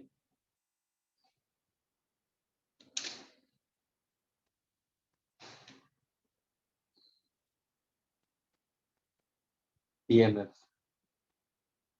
and internal resistance connected to it. Then your formula I is equal to E upon capital R plus small r. Okay. In this, suppose if I give you two more resistance, three more resistance over here, 1, 2 and 3. तो ये क्या होगा sir? ये सारे parallel में होंगे. ये क्या है? सीरीज में. ये दोनों मिला के तुम्हारा R बने. तो ये कैपिटल R क्या है? Resistance in parallel plus resistance in series. ये दोनों सीरीज में. ये स्मॉल r क्या है? Internal resistance. एक सिंपल टाइप का question can be asked. Is that clear? Students, are you getting it? Yes sir. Next, if I happen to give you, suppose if I give you two cells with two different, same EMF, a different EMF, chalo na. Interresistance R1 and R2 students, please pay attention. Positive, negative, positive, negative. इसको हम क्या बोलेंगे? Assisting condition. और मैंने यहाँ पे एक external load connect कर दिया. मैंने पूछा students, what is the current entering into this particular load, bulb या रेजिस्टेंस. तो तुम क्या करोगे? फॉर्मूला यही होगा students. I is equal to E upon capital R plus small r. Formula तो यही होगा, लेकिन यहाँ पे E नेट और यहाँ पे इंटरनल रेजिस्टेंस का नेट फॉर्मूला आएगा स्टूडेंट्स. ये ध्यान रखना. देखो, how are these two cells are connected in series. कैसे? असिस्टिंग क्यों? क्योंकि ये पॉजिटिव नेगेटिव. तो can you tell me students what exactly E net क्या होगा? What is the total EMF? Sir इनका एडिशन होगा E1 plus E2, क्योंकि असिस्टिंग है. इंटरनल रेजिस्टेंस क्या है? सर इंटरनल रेजिस्टेंस भी सीरीज में है, तो R1 plus R2. क्या ये क्लियर हुआ? हाँ सर. प्लीज ये सब प्रॉब्लम्स के हिसाब से दे रहा हूं मैं, यानी ये यहाँ पे आएगा और ये यहाँ पे चला. लेकिन अगर सपोज मैंने अपोजिंग कंडीशन में दिया होता, या असिस्टिंग है. अपोजिंग का मतलब क्या हुआ? अगर मैंने यहाँ पे लिया पॉजिटिव नेगेटिव स्टूडेंट्स, इसका इंटरनल रेजिस्टेंस R1 है और यहाँ पे मैंने इसको R2 लिया है, ये negative positive, and now if I connect it to an external load and if I ask you what's the formula for current, तो स्टूडेंट्स यहाँ पे भी फॉर्मूला क्या है, E net upon capital R plus small r net, क्यों नहीं? लेकिन students मुझे ये बताओ E net क्या होगा students, what is the formula for E net?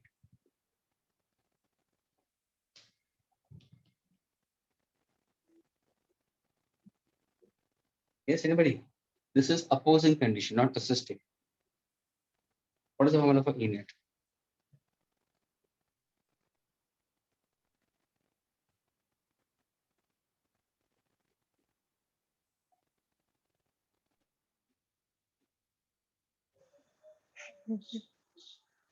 Yes, anybody? E net. Sir, E net will be simply. Yeah, somebody was saying it. Yes, Krishna, you were saying something. E net. What is E net? The E net will be modulus of E1 minus E2. यानी student जी हमेशा modulus में होगा, यानी तुम्हें ये decide करना है दुर्गेश कहाँ से V प्लस E होगा। E नेट EMF के बारे में बात कर रहा हूँ, सोर्स के बारे में बात कर रहा हूँ मैं। ये E1 है, ये E2 है, इसका इंटरसेक्शन R2 है। तो स्टूडेंट्स ये ध्यान में रखना, जिसका EMF ज्यादा उसको आगे लेना है, दूसरे को सब्ट्रैक्ट करना है। अभी देखो सपोज अगर मैंने ये 7 वोल्ट लिया होता, ध्यान से सुनना, ये तुम्हें आगे जाके करंट इलेक्ट्रिसिटी होगा जी मीन्स में, तो बहुत इंपॉर्टेंट कंसेप्ट ये साथ। ये 7 वोल्ट है और ये 2 वोल्ट है, मुझे बताओ कौन सा EMF ग्रेटर है? सर ये ग्रेटर है, तो रिजल्टेंट क्या होगा? 7 माइनस 2 कितना बचा? 5 वोल्ट। वो 5 वोल्ट करेगा क्या? तो 5 वोल्ट करंट को इस डायरेक्शन में देगा। Leave me alone, please leave me alone. Leave me alone, please leave me alone. Rinky आके पापा ही हंसते ले, रिंकी आके पापा ही हंसते ले। Leave me alone. Students what is Krishna आपको? हाँ स्टूडेंट्स व्हाट इज कृष्णा आपको? This is what it is. See students, है ना? Anybody knows Krishna? Krishna are you there? Krishna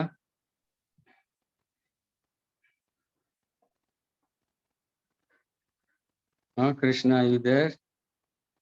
क्या हो गया था कृष्णा?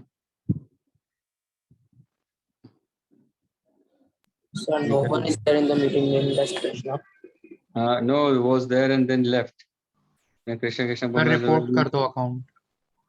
हाँ सर किसी ने ऐसे ही दूसरे नाम से ज्वाइन किया हो। हाँ सर, रीनेम का तो मैंने ऑप्शन निकाल ही दिया, रीनेम है ही नहीं, मैंने रीनेम का ऑप्शन रखा ही नहीं, नहीं। लेकिन लॉग आउट करके अगर आप साइन इन करने जाओ किसी मीटिंग में तो आप हाँ। मतलब दूसरे नाम से ज्वाइन कर सकते हो। अच्छा वैसा ही क्या? ये तो मैं- सर लेकिन वो मीटिंग सेटिंग्स में पार्टिसिपेंट्स की लिस्ट में दिखाएगा। अच्छा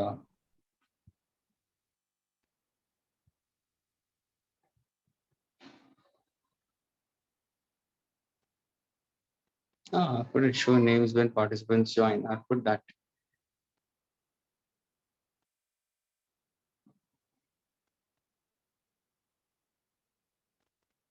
Okay. Students, E net is equal to what? E1 minus E2. Is this clear? Any the greater? Any अगर ये 5 वोल्ट है, मैंने क्या बोला 7 minus 25, यानी ये मेरा ड्राइविंग सोर्स बनेगा। स्टूडेंट्स करंट ये डायरेक्शन में जाएगा और यहाँ पे करंट इस डायरेक्शन में जाएगा। ऐसा मत सोचा कि यहाँ से करंट आएगा, यहाँ से भी करंट आएगा, तो there is no current flowing over here. तो ये कभी नहीं होगा स्टूडेंट्स। अगर अपोजिंग कंडीशन में होगा, जिसका EMF ज्यादा, that becomes a driving source, ये तुम्हारा E net होगा। What is R net? Sir internal resistance तो सीरीज में ही है, R1 plus R2. Did you get the formula? Can you put it back over here? Can I get the current in this? Students समझ में आ रहा है what am I trying to say? Yes, sir. Yes हाँ sir. Sir. So ये सब ध्यान में रखना जब भी प्रॉब्लम्स या मल्टीपल चॉइस क्वेश्चंस आए तो। अभी हम पैरेलल के लिए जाते हैं, ध्यान से सुनो, अभी पैरेलल के लिए जाते हैं। सपोज अगर मैंने 2 सेल्स दिए, ओके, 2 सेल्स दिए, पॉजिटिव नेगेटिव, इसका भी EMF E, इसका इंटरसेंस R, E एंड R, और मैंने एक्सटर्नल में रेजिस्टेंस कनेक्ट करके रखा हुआ। Now students, if I ask you, can you tell me the formula for total current flowing through this? तो यहाँ पे भी मुझे E net चाहिए. What is E net students यहाँ पे? तो ये ध्यान रखना students, since both these points of the external resistance are at same potential, यानी students अगर मैं ये point P लेता हूँ, ये Q लेता हूँ, ये point P is at a potential positive with respect to E. Over here also, and EMF is same. So what is the net EMF? Net EMF will be E only.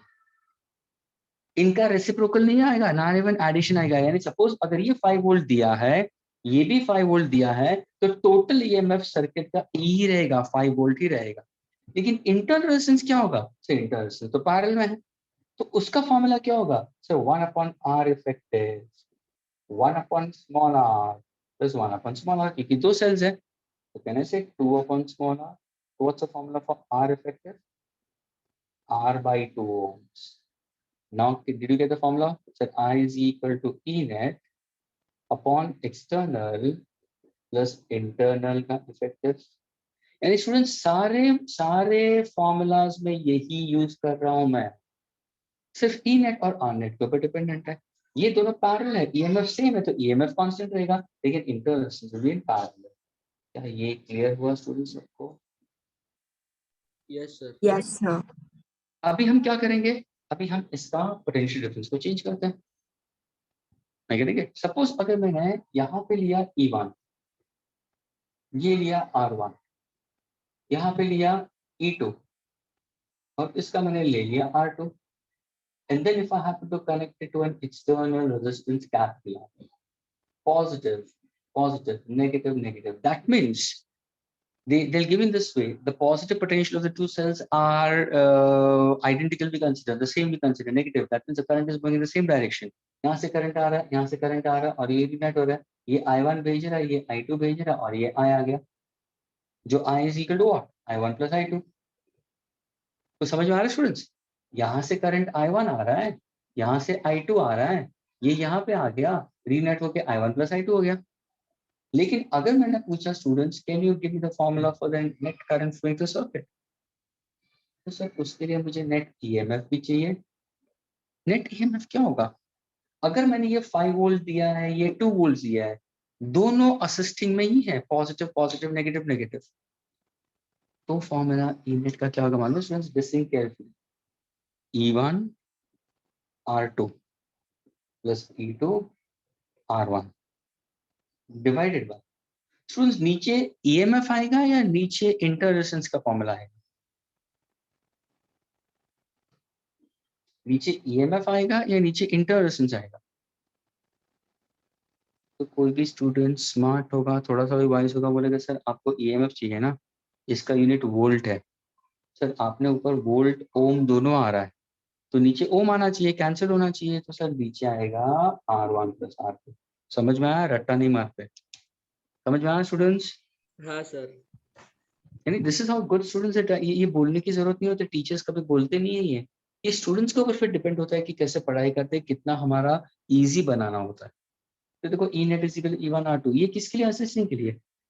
भले वो 5 volt है, ये 2 volt है, या 3 ये 2 volt है, ये 5 volt है, लेकिन हमेशा E1 के साथ में R2 आएगा, E2 के साथ R2, ये E net आ गया. अभी देखो रेजिस्टेंस क्या होगा? सर रेजिस्टेंस तो पैरेलल में है, रेजिस्टेंस का आपको कोई टेंशन नहीं लेना. जैसे अगर सीरीज में देखा तो ऐड करो, पैरेलल में होगा तो R इफेक्टिव क्या होगा? What is R effective in parallel? I can consider. So R effective in parallel is equal to what? So it's R1 plus R1 R2 upon R1 plus R2.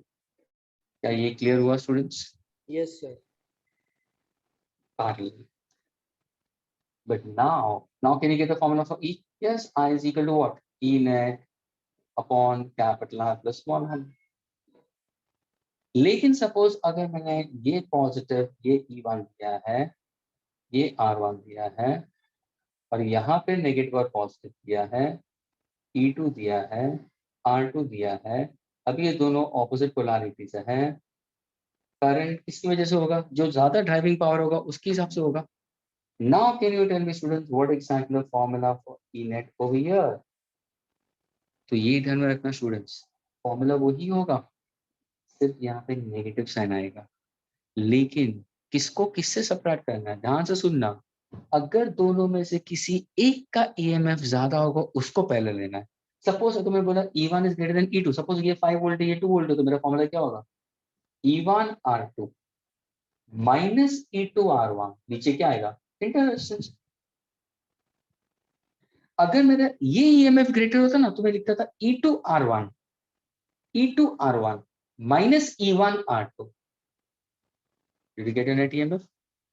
Is your inter resistance known? यहाँ से inter resistance तो parallel है, उसका formula तो ये आएगा। Inter resistance का formula ये है दोनों केस में। क्या क्लियर हुआ students? Students, is this clear? Sir Yes, वो sir. लास्ट वाले में मॉड मॉड ले सकते हैं ना? हाँ तो मॉडल्स ही आएगा ना करके, क्योंकि हाँ। तुम्हारा हमारा पॉजिटिव में आना चाहिए। मॉडल्स में ही आता है। Students Okay. ये पूरा मॉडल्स में ही है, इनके मॉडल्स में।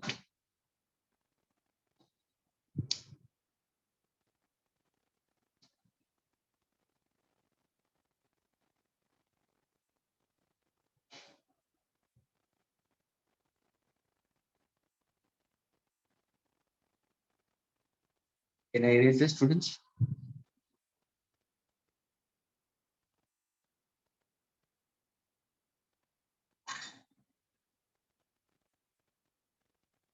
Yes, sir.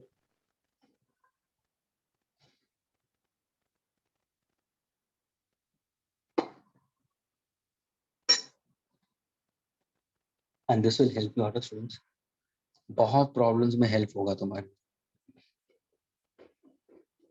से अगर होगा तो लिख के रखना। Whenever you're doing your main part of it.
Okay, students. Now we go for your concept of your Kirchhoff's law.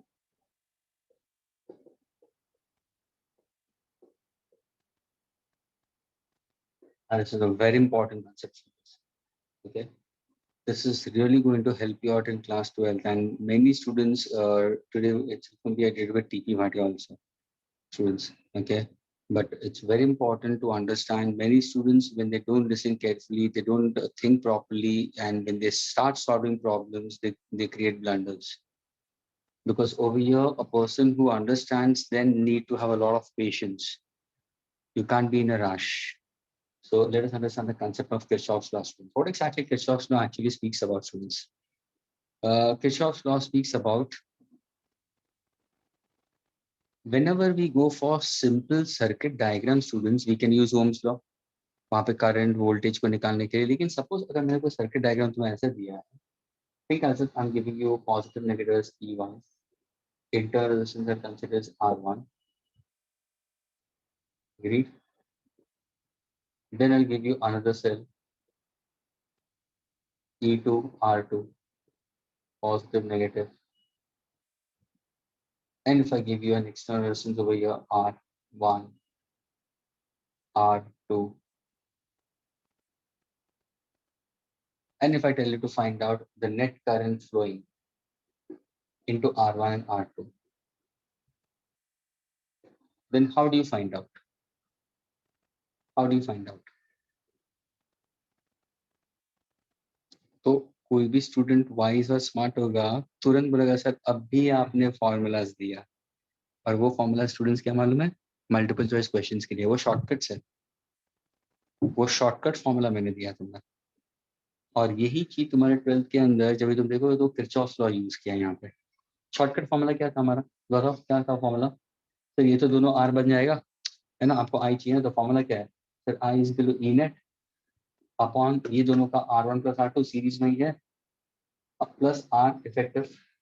ये दोनों कैसे है? पैरेलल में है, तो सर ये तो हमें पता चल जाएगा R1 R2 अपन R1 प्लस R2, यानी इसका तो कोई झंझट नहीं है। ई नेट क्या होगा सर? आपने पॉजिटिव टू पॉजिटिव लिया, नेगेटिव टू नेगेटिव लिया, कोई फर्क नहीं करता, ये 7 हो ये 5 हो, या ये 7 हो ये 5 हो। What is net EMF? Net EMF का फॉर्मूला क्या होगा?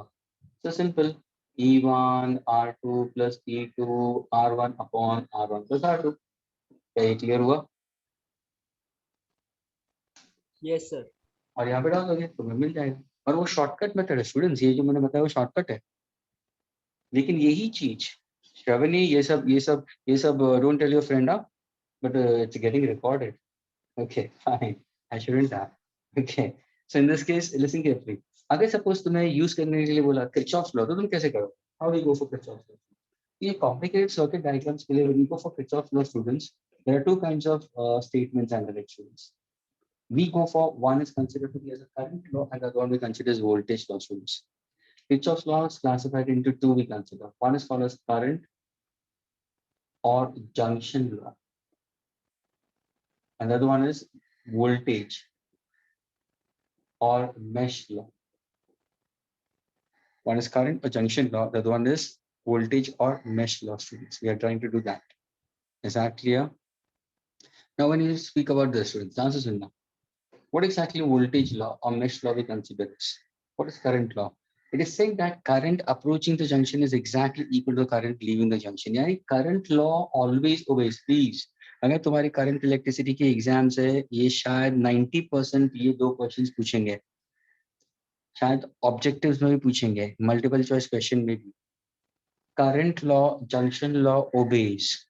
Option A, law of conservation of energy. Option B, law of conservation of electric charge, law of conservation of momentum, law of conservation of what do you call mass. तो तुम्हारा answer होना चाहिए students law of conservation of electric charge. यहाँ पे charge is conserved, there is no accumulation of charge. Voltage of mesh law obeys law of conservation of energy students, ये ध्यान में रखना। अब इसका मतलब क्या? करंट जंक्शन लॉ का मतलब क्या? Current approaching the junction students is exactly equal to the current leaving the junction. जैसे तुम लोग ने थर्मल कंडक्टिविटी में पढ़ा होगा स्टूडेंट्स, है ना? Heat current approaching at a particular point is equal to heat leaving at the other point we consider. So current entering is exactly equal to the current leaving we consider. तो वैसा वाला concept है। लेकिन यहाँ पे sign convention ध्यान में रखना स्टूडेंट्स। जहां पे करंट एंटर होता है ना स्टूडेंट्स, वो हमेशा पॉजिटिव में होगा, करंट लीव होगा वो नेगेटिव में होगा। Thereby the algebraic sum of net current at the junction will be always equal to 0. क्या ये current law junction law clear हुआ सबको? हाँ sir. Along with the sign conventions. Yes, Along sir. with the conventions. तो एक ध्यान में रखना students, current approaching the junction is exactly equal to the current leaving the junction students. Current approaching the junction is exactly equal to current leaving the junction without any accumulation of electric charge at the junction students. जहाँ पे approach होगा वो positive होगा, जहाँ से leave होगा वो negative होगा स्टूडेंट्स। यानी इसको और मैं अच्छी तरह से बता दूं। चलो अगर सपोज मैंने ऐसे दिया है 5 amperes entering inside, leaving over here if I say 1.2 ampere, तो यहाँ पे कितना बचा? 5 minus 1.2। वो तुम्हारा इक्वेशन ऑफ कंटिन्यूटी जैसा है ना, rate of flow of volume rate of flow या हीट फ्लो, सेम केस था तुम्हारा स्टेडी स्टेट के लिए। टेम्परेचर ऑफ द जंक्शन पूछा तो यहाँ पे करंट के हिसाब से तो एक में से 1.2 गया तो कितना बचा? 3.8 एम्पियर। लेकिन जब भी अगर इसको मैं I1 लेता हूँ, इसको I2 लेता हूँ, इसको I3 लेता हूँ, तो कैसे लिखूंगा? करंट अप्रोचिंग पॉजिटिव में आएगा is equal to current leaving. समझ में आया students? current approaching is equal to current leaving का मतलब negative. This is clear. Yes. Negative का मतलब exactly Yes. leave we consider.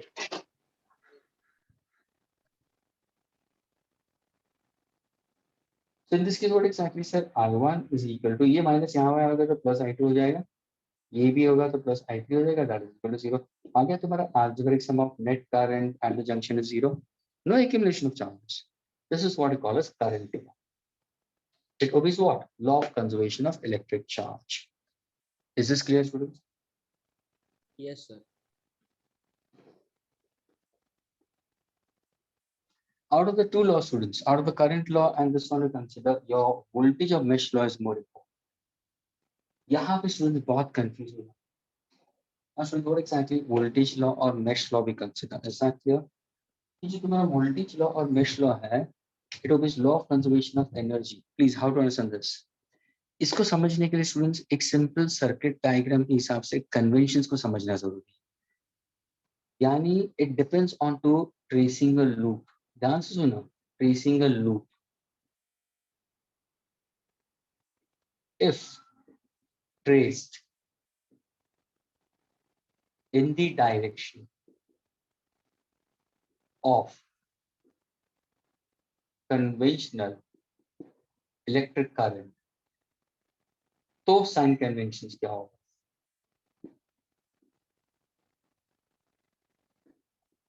If traced in the direction opposite of conventional electric current, तो इसके sign conventions क्या होंगे? ये ध्यान में रखना. यानी स्टूडेंट ये सेकंड, देखो इसमें साइन कन्वेंशन इजी था, अप्रोच हुआ तो पॉजिटिवली हुआ तो नेगेटिव, लेकिन यहाँ पे साइन कन्वेंशंस हमेशा तुम्हें लूप को ट्रेस करना है. सबसे पहले तुम्हें एक लूप डिसाइड करना पड़ेगा. उस लूप को डिसाइड करने के बाद में फिर तुम्हें ट्रेस करना है, पाथ को ट्रेस करना है. Okay, tracing a loop path. अगर तुम्हारा पाथ, ओके, अगर तुम्हारा path traced in the direction of conventional current, तो साइन कन्वेंशंस क्या होंगे? ये होगा तो क्या? That's what we consider. Is that clear? Now when you speak about it, how exactly consider, listen carefully. Whenever you speak about answers, I'm just giving you a simple circuit diagram. This is positive, negative, E, small r, it's for external resistance. ये point A, ये point B. Think as it. Suppose if I'm going in the direction of conventional current, यानी तुम्हारा current ऐसे जा रहा है, ये देखो, क्या ये clear हुआ students? ऐसे जाएगा current, conventional current from positive negative. क्या ये diagram clear है सबको? हाँ सर. यही चीज मैं यहाँ पे बता रहा हूँ. E, positive, negative, small r. ये external resistance. ये point B, sorry, ये point A है और ये B है. डायरेक्शन ऑफ कन्वेंशनल करंट ऐसा है. अब याद रखना ना, दोनों का सर्किट डायग्राम मैंने सेम ही बताया. सुनो, दोनों सर्किट डायग्राम सेम बताया, लेकिन अभी मुझे क्या करना है? पाथ को ट्रेस करना है. अगर मैंने पाथ ट्रेस किया in the direction of conventional current, तो what is my path? Students, my path is from B to A. ध्यान से सुनना, बी टू ए. यानी am I going in the direction of conventional current? Yes. है ना. अगर तुम direction of conventional current में जाते हो ना स्टूडेंट्स, तो product of I into R हमेशा नेगेटिव होगा. टर्मिनल वोल्टेज नेगेटिव होगा. Product of I into small R वो भी नेगेटिव होगा. ये साइन कन्वेंशन है. Product of I into R negative होगा. लेकिन सीट ऑफ ईएमएफ हम कहां से जा रहे हैं? सर कन्वेंशनल, यानी हम सेल के अंदर से नेगेटिव टू पॉजिटिव की तरफ जा रहे हैं. तो जब भी students, when you are trying to travel within an electric cell from negative to positive, your EMF will be always positive and that is equal to 0. That means your voltage law or mesh law speaks about what? Algebraic sum of I into capital R plus algebraic sum of I into small r plus EMF is equal to 0. Algebraic sum of EMF is equal to 0. Is this clear to all of you? Yes, sir. Please ये ध्यान में रखना। और अगर तुमने path trace किया in the direction of conventional current तो हमेशा I into R को नेगेटिव लेना, EMF को पॉजिटिव लेना, बिकॉज नेगेटिव पॉजिटिव। अब यहाँ पे देखो, यहाँ पे तुम ट्रेस करोगे, we are tracing the path, see path trace in the direction opposite to conventional current. Current इस तरफ जा रहा है, तुम इस तरफ जा रहा है, कहाँ से कहाँ, फ्रॉम A to B। तो यहाँ पे क्या होगा, यानी तुम जा रहे हो इस तरफ, करंट इस तरफ आ रहा है, जैसे तुम इस तरफ जाओगे तो सेल में कहां से कहां जा रहे हो, पॉजिटिव टू नेगेटिव, तो स्टूडेंट तुम्हारा ईएमएफ नेगेटिव है। अगर तुम नेगेटिव टू पॉजिटिव की तरफ जा रहे हो तो पॉजिटिव आएगा, पॉजिटिव नेगेटिव, ईएमएफ नेगेटिव आएगा। What about product of I into R? So you're going in the direction opposite to conventional current, so product of I into small r will be positive, product of I into capital R also will be positive, and that will be equal to 0. Algebraic sum of E, algebraic sum of IR, algebraic sum of I into capital R will be equal to 0. दोनों case में students क्या मुझे same formula मिल रहा है कि नहीं मिल रहा? अरे हाँ सर, यहाँ पे अगर उसने आप सर इस तरफ ले लिया, I को कॉमन डाल दिया, तो स्टूडेंट सर मुझे यहाँ पे फॉर्मूला मिलेगा I is equal to E upon capital R plus 1। वही यहाँ पे अगर मैंने E को इस तरफ ले लिया, I को मैंने कॉमन निकाल दिया, तो सर दोनों केस में मेरा फॉर्मूला सेम ही आ रहा है। यानी इररिस्पेक्टिव, कोई स्टूडेंट पाथ ट्रेस कर रहा है डायरेक्शन ऑफ कन्वेंशनल करंट, उसने अपने साइन कन्वेंशंस यूज किए। दूसरे स्टूडेंट ने पाथ ट्रेस किया ऑपोजिट टू कन्वेंशनल करंट, उसने अपने साइन कन्वेंशंस यूज किए, लेकिन फाइनल आंसर दोनों का सेम ही आएगा। ये है important point for such kind of complicated circuit diagrams. क्या ये क्लियर हुआ स्टूडेंट सबको? Students, is it clear all? Yes. Sir जो फर्स्ट वाला है पाथ B2A, सो उसमें मतलब B2A जा रहा है नेगेटिव डायरेक्शन में, इसके लिए -R लिया ना। माय डियर, ये साइन कन्वेंशन, ऐसे मत सोचो, ये साइन कन्वेंशन का मतलब क्या? कन्वेंशन का मतलब क्या है? कन्वेंशन का मतलब क्या है? ये एक चीज जो थोपी गई है तुम्हारे पे, यानी ये एक कंसेप्ट जो तुम्हें लेना है in order to get your answers correct. जैसे कि राइट हैंड स्क्रू रूल है ना, right hand screw rule, if you going anti clockwise direction तुम्हारे सारे एक्चुअल वेक्टर्स पॉजिटिव आएंगे, क्लॉकवाइज डायरेक्शन में एक्चुअल वेक्टर्स नेगेटिव। लेकिन उसको कैसे रिप्रेजेंट किया है? अर्थ को रोटेट करते हुए या स्क्रू ड्राइवर को पकड़ते हुए।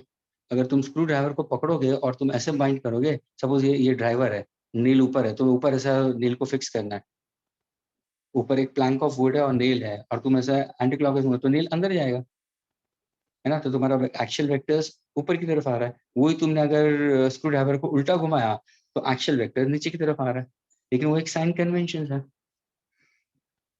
हाँ सर, समझा। लेकिन जब भी तुम सॉल्व करोगे और सपोज तुम्हें करंट का आंसर नेगेटिव में मिलेगा, यहाँ पे भी प्लीज टेंशन मत आना स्टूडेंट्स का करंट का आंसर नेगेटिव कैसे हो सकता है। करंट का आंसर नेगेटिव का मतलब जो तुमने डायरेक्शन दिखाया है उसके ऑपोजिट में करंट एक्चुअली फ्लो हो। अगर सपोज तुमने एरो हेड ऐसे दिखाया, गेटिंग इट, और करंट तुम्हें आंसर नेगेटिव मिल रहा है करंट का, उसका मतलब the current is actually flowing in this direction, not in this direction. तो correct way of approach to get direction of current is by using a Kirchhoff's law. इससे तुम्हें डायरेक्शन ऑफ करंट भी अच्छी तरह से मिल सकता है। क्या ये दोनों साइन कन्वेंशंस क्लियर हुए? इसके लिए तो इजी था, approaching positive, receding, leaving negative.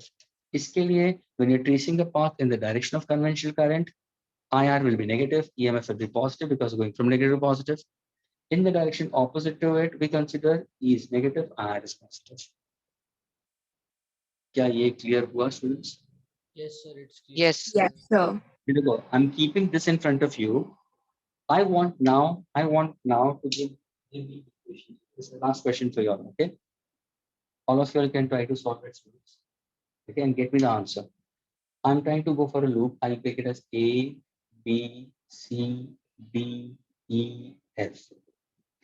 Now I want you to use Kirchhoff's law, and I'm giving you first to select a loop. I'm giving you 3 loops, students. Okay. First loop I'm trying to go for, listen carefully. The loop is A, B, C, D, E, F and A। Loop का मतलब क्या है? तुम जहां से शुरू करो वहां से वापस आओ, और ये ट्रेसिंग पाथ है मेरा। सोचो कि यहाँ से करंट जा रहा है I1 स्टूडेंट्स, यहाँ से करंट जा रहा है I2, ये दोनों रीयूनाइट हो गए, क्या बन जाएगा? I1 plus I2। Agree students? ये जा रहा है I1 I2 यहाँ पे, वापस यहाँ पे क्या होगा? I2, यहाँ पे क्या हो जाएगा? I1। क्या ये क्लियर हुआ? क्लियर? अभी मैं इसको ये लूप वाला मैं बता रहा हूँ, please I am tracing this part of the loop. I am going from सुना A to B। Do you see any resistance from A to B? Yes or no? Goa वाले नो सर। खींच के आके मीच के आके मेरे गोवा वाले बीच पे रानी आके खींच के ठंडी ठंडी बियर पिएगे दोनों फोटो खींच के।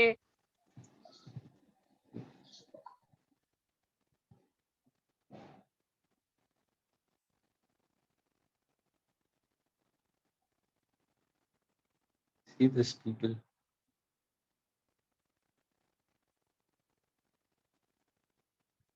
Sir, just log the meeting. And that's what I need to do it.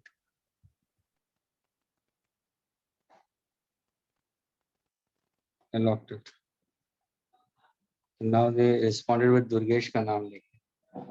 Durgesh, तेरा नाम लेके आए। हाँ सर, वो मैं नहीं था लेकिन। नहीं, तू ही था ना, नॉटी बॉय। नहीं सर।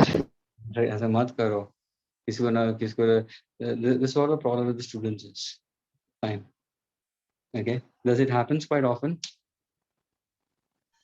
सर एक आध हफ्ता पहले हुआ था अभी लास्ट वीक हाँ में। सर, किसी ने लिंक पब्लिक में मतलब दे दी, तो बहुत सारे लोग ऐसे बीच में आके थोड़े गंदे वर्ड्स वैसे सब कुछ बोलने लगे थे, ऐसा सब कुछ भी हुआ है।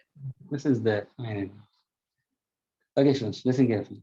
So, if I happen to consider starting from A coming back to A, now students, I'm going from A to B, B to यहाँ पे, तो ये देखो R1 है। I'm going in the direction of conventional current. तो students ये होगा minus R1 into bracket I1 plus I। क्योंकि मैं कन्वेंशनल करंट के डायरेक्शन में जा रहा हूँ, तो मेरे नेगेटिव में लिखूंगा मैं। यहाँ पे सर वही करंट यहाँ पे जा रहा है, I am going in the direction of conventional current, तो ये क्या होगा? Minus R2 into bracket I1 plus I2। फिर यहाँ से गया आगे, इधर तो जाना नहीं है क्योंकि I am not going from E to B, मुझे E to F जाना है। देखो E to F, रेजिस्टेंस यहाँ पे नहीं, यहाँ पे इंटर रेजिस्टेंस जा रहा है। Am I going in the direction of conventional current? Yes. तो माइनस I1 into R1, देखो I1 इज गोइंग भैया। सीट ऑफ EMF क्या है sir? You going from negative to positive, तो प्लस E1 इक्वल टू 0। क्या ये clear हुआ students? Sir तो मतलब हर क्वेश्चन में मतलब ऐसे लूप देंगे कि we have to ये follow लूप देंगे नहीं, लूप तुम्हें सिलेक्ट करना है। ओके। कोई किसी को इन the direction of conventional current करना है, किसी को ऑपोजिट। यानी एक पैटर्न तुम डेवलप करना शुरू करो व्हाइल सॉल्विंग प्रॉब्लम्स, और उस पैटर्न को फॉलो करते रहो, लेकिन बहुत ही ध्यान से पेशेंटली करना। नहीं तो अगर कहाँ पे एक चीज गलत होगी तो पूरा प्रॉब्लम गलत चला जाता है। तो वापस मैं बोल रहा हूँ, लूप कौन सा है? ABCDEFA, ABC। इस तरफ जाए, मैं जा ही नहीं रहा हूँ, इस तरफ मैं जा ही नहीं रहा हूँ, ऐसे जा रहा हूँ। तो am I going in the direction of conventional current? हाँ। तो तुरंत बोलेगा सर ये पार्ट नेगेटिव में आएगा क्योंकि going in the direction of conventional current, ये नेगेटिव में होगा। सर ये भी नेगेटिव में आएगा, तो नेगेटिव में लिख दिया मैंने I into R। सर ये भी I1 into R1, वो भी इन द डायरेक्शन जा रहा है, तो नेगेटिव में आएगा, और ये पॉजिटिव हो गया। ये क्लियर हुआ students? Yes Is this sir. clear? Yes, sir. Again, suppose if I give you another loop, B, C, D, E, you getting it? Back to B, यानी ऐसे। तो देखो, am I going in the direction of conventional current? Yes, तो इसके लिए क्या होगा? Minus R1 into bracket I1 plus I2। क्या ये क्लियर हुआ स्टूडेंट्स? हाँ सर। इसके लिए भी क्या होगा sir? Minus R2 into bracket I1 plus I2, going in the direction of conventional current. यहाँ पे आया, अभी E2 इस तरफ जा रहा है, सर ये भी डायरेक्शन ऑफ कन्वेंशनल करंट है, तो कहने से माइनस I2 into R2, लेकिन EMF क्या होगा? Plus E2 and that is equal to 0। क्या ये दोनों लूप्स क्लियर हुए स्टूडेंट्स? Yes, sir. हाँ sir. One can take this part of the loop also. ये भी loop ले सकते हो तुम. कौन सा? A, B, E, F वापस है. अब देखो यहाँ से जाओ, resistance नहीं यहाँ पे. Students, are you going in the direction of conventional current या opposite? Opposite. तो ये क्या होगा? प्लस E2 होगा या minus E2? Minus. Minus E2. R2 I2 क्या होगा? नेगेटिव या positive? Positive. Positive. Very good. Who's this answering? Who's this? Diti. Diti. F to this. What exactly if I go? F to A, what exactly consider? In the direction. The direction support. So minus I1 R1. Agreed. And plus E1 will be equal to 0. Yes. Okay. So then you have to make a simultaneous equation, two equations. Simultaneous hoga, you can get the answer for I1. Is this clear, students? Results now? Yes, sir. Yes. We wind up over here, only students. Next lecture will be continuing further from here onwards, and we'll be solving problems onto this part of it. Okay, students? Yes sir. Yes, sir. Sir. Bye. Take care. Yes, sir. Bye, sir. Thank you, sir. Thank you so much, sir. Bye, Bye, sir. sir. Thank you, sir.